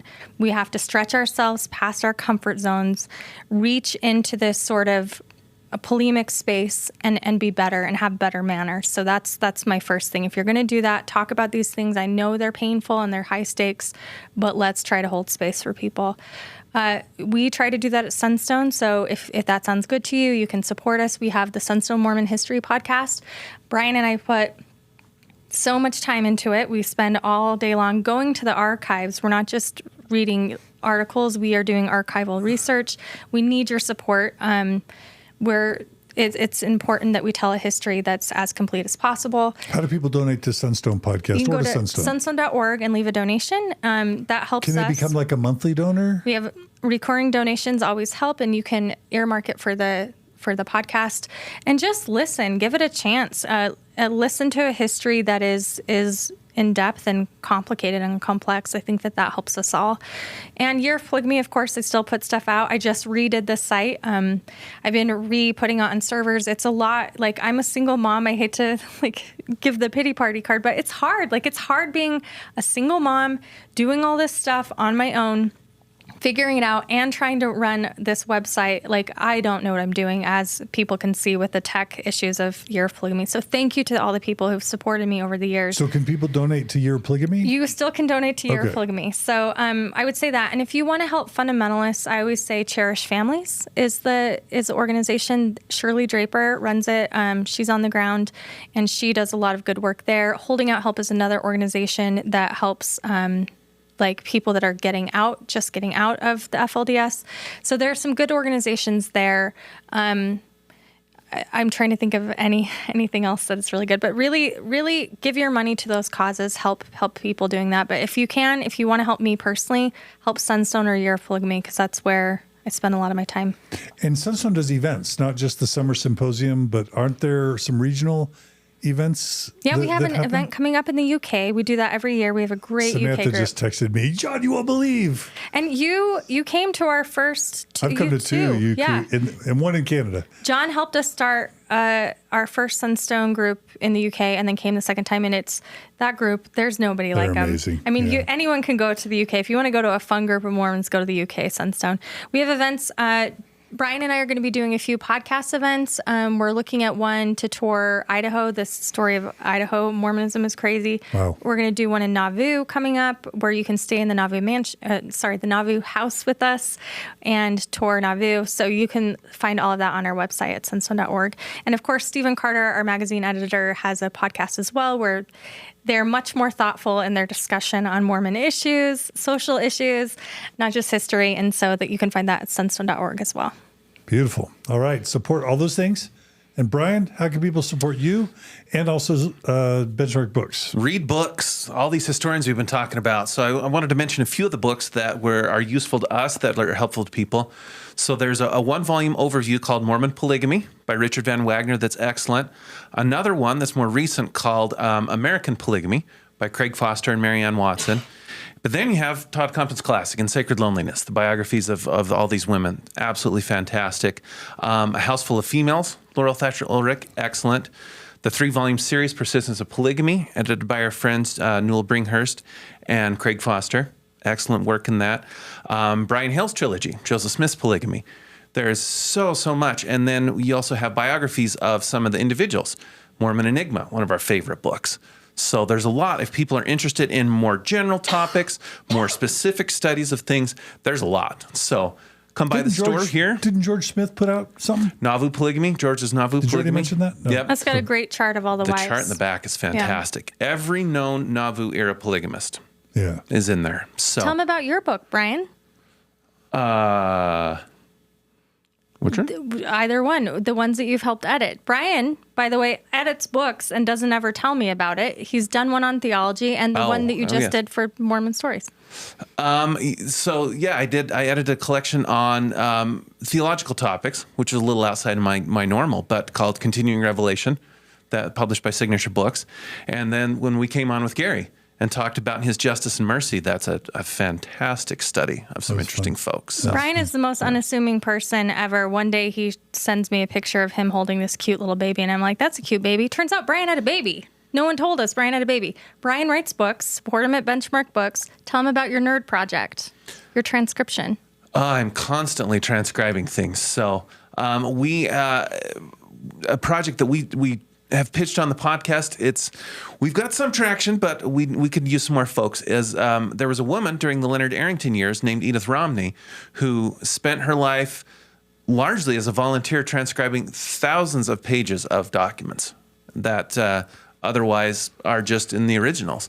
And so we've got the Edith Romney Society, where we'd like people to help transcribe all this great stuff that's out there. So we've got a website with project ideas of how people can help. So we've tinkered around with AI. How can AI help? What's the website? EdithRomneySociety.blogspot.com. Okay. So or just Google Edith Romney Society. And it goes without saying, or maybe we should say, that if people want to buy all these books on polygamy, they should go to Benchmark Books to buy the books. Is that right? Come by the store. We're here in Salt Lake. Our website, we ship all over, benchmarkbooks.com. We also have author events. We've got Richard Bushman coming to the store very soon. So all of these historians that you've known and loved, you can come meet them in person. So, yeah. And, people used to always go visit Gerald and Sandra Tanner at Utah Lighthouse Ministry. That's no more. But Benchmark Books should be on your list of places to visit when you come to Salt Lake. Like Julia, it's a fun place to show up. Now, Ann Wild's not there anymore. Is that right? We'll see Ann Wild come in every now and again. But yeah, they're Ann Wild spottings. Yep. But Brian's there, and that should be enough. Come you hang out with always me run and Chris. into people, and they Chris. always have wild documents. You always have something fun in there, old documents to find, and They sell rare documents and rare books, right? rare. You Yeah, sure if do. you got a lot of money and want to buy expensive documents, he's your guy. John C. Bennett's expose. If you copy have that cool right now. documents you want to sell, they're your guys. Come see us. Shout out to Chris Bench as well, Yep. who's carried on that beautiful tradition that his father, Kurt, started. Can I say one more thing? Yeah. I forgot. So I was having a conversation with a church historian and who's a great friend to history, and we were talking about encouraging people who out there have diaries or documents, journals of their family. We want you to get those archived. It's important to get those archived. So if you have stuff, if you're sitting on it, there are a few places you can get them archived. Take it to the University of Utah if you don't trust the church. If you do trust the church, our friend Rob Jensen is a great person. That's Robin. Yeah. He's a good guy with Super integrity. good guy. Yep. You never have to lose sight of your documents. They will archive them and give you the originals. We just want you to get your stuff archived. Take it to Claremont. Take it to Utah Tech. There are places in Virginia that you can take it to. Get USU, your stuff. maybe USU. USU, thank you. Get your stuff archived. Please, please, please. Don't let it be thrown away. If you're leaving the church and you're angry and you want to throw away documents, please don't do it. We're talking journals and old documents from your great-grandparents, that kind of That's thing. right. That's right. We see a lot of people throw that stuff away, and please do not do that. All right. Be a mercenary. Come sell it to us, and we'll get it archived. Right. All right. Well, today was dynamite. So thank you, Lindsay Hansen Park. Today was fantastic. Thanks for coming on Mormon Stories. Thanks for all you do for our community. You just do so many amazing things. Thank you. Thank you for having me on. Yeah. And Brian, you too. I hope you'll come back. You're always a joy to have. Absolutely. All right. Thanks, everyone. Thanks for joining us. And just remember, this is just part one of a 2 and possibly 3-part series. And who knows what else the future will bring to all of us and all the goodness. But thanks for joining us. Be good to each other. Be kind to each other. We'll see you all again soon on another episode of Mormon Stories Podcast. Take care.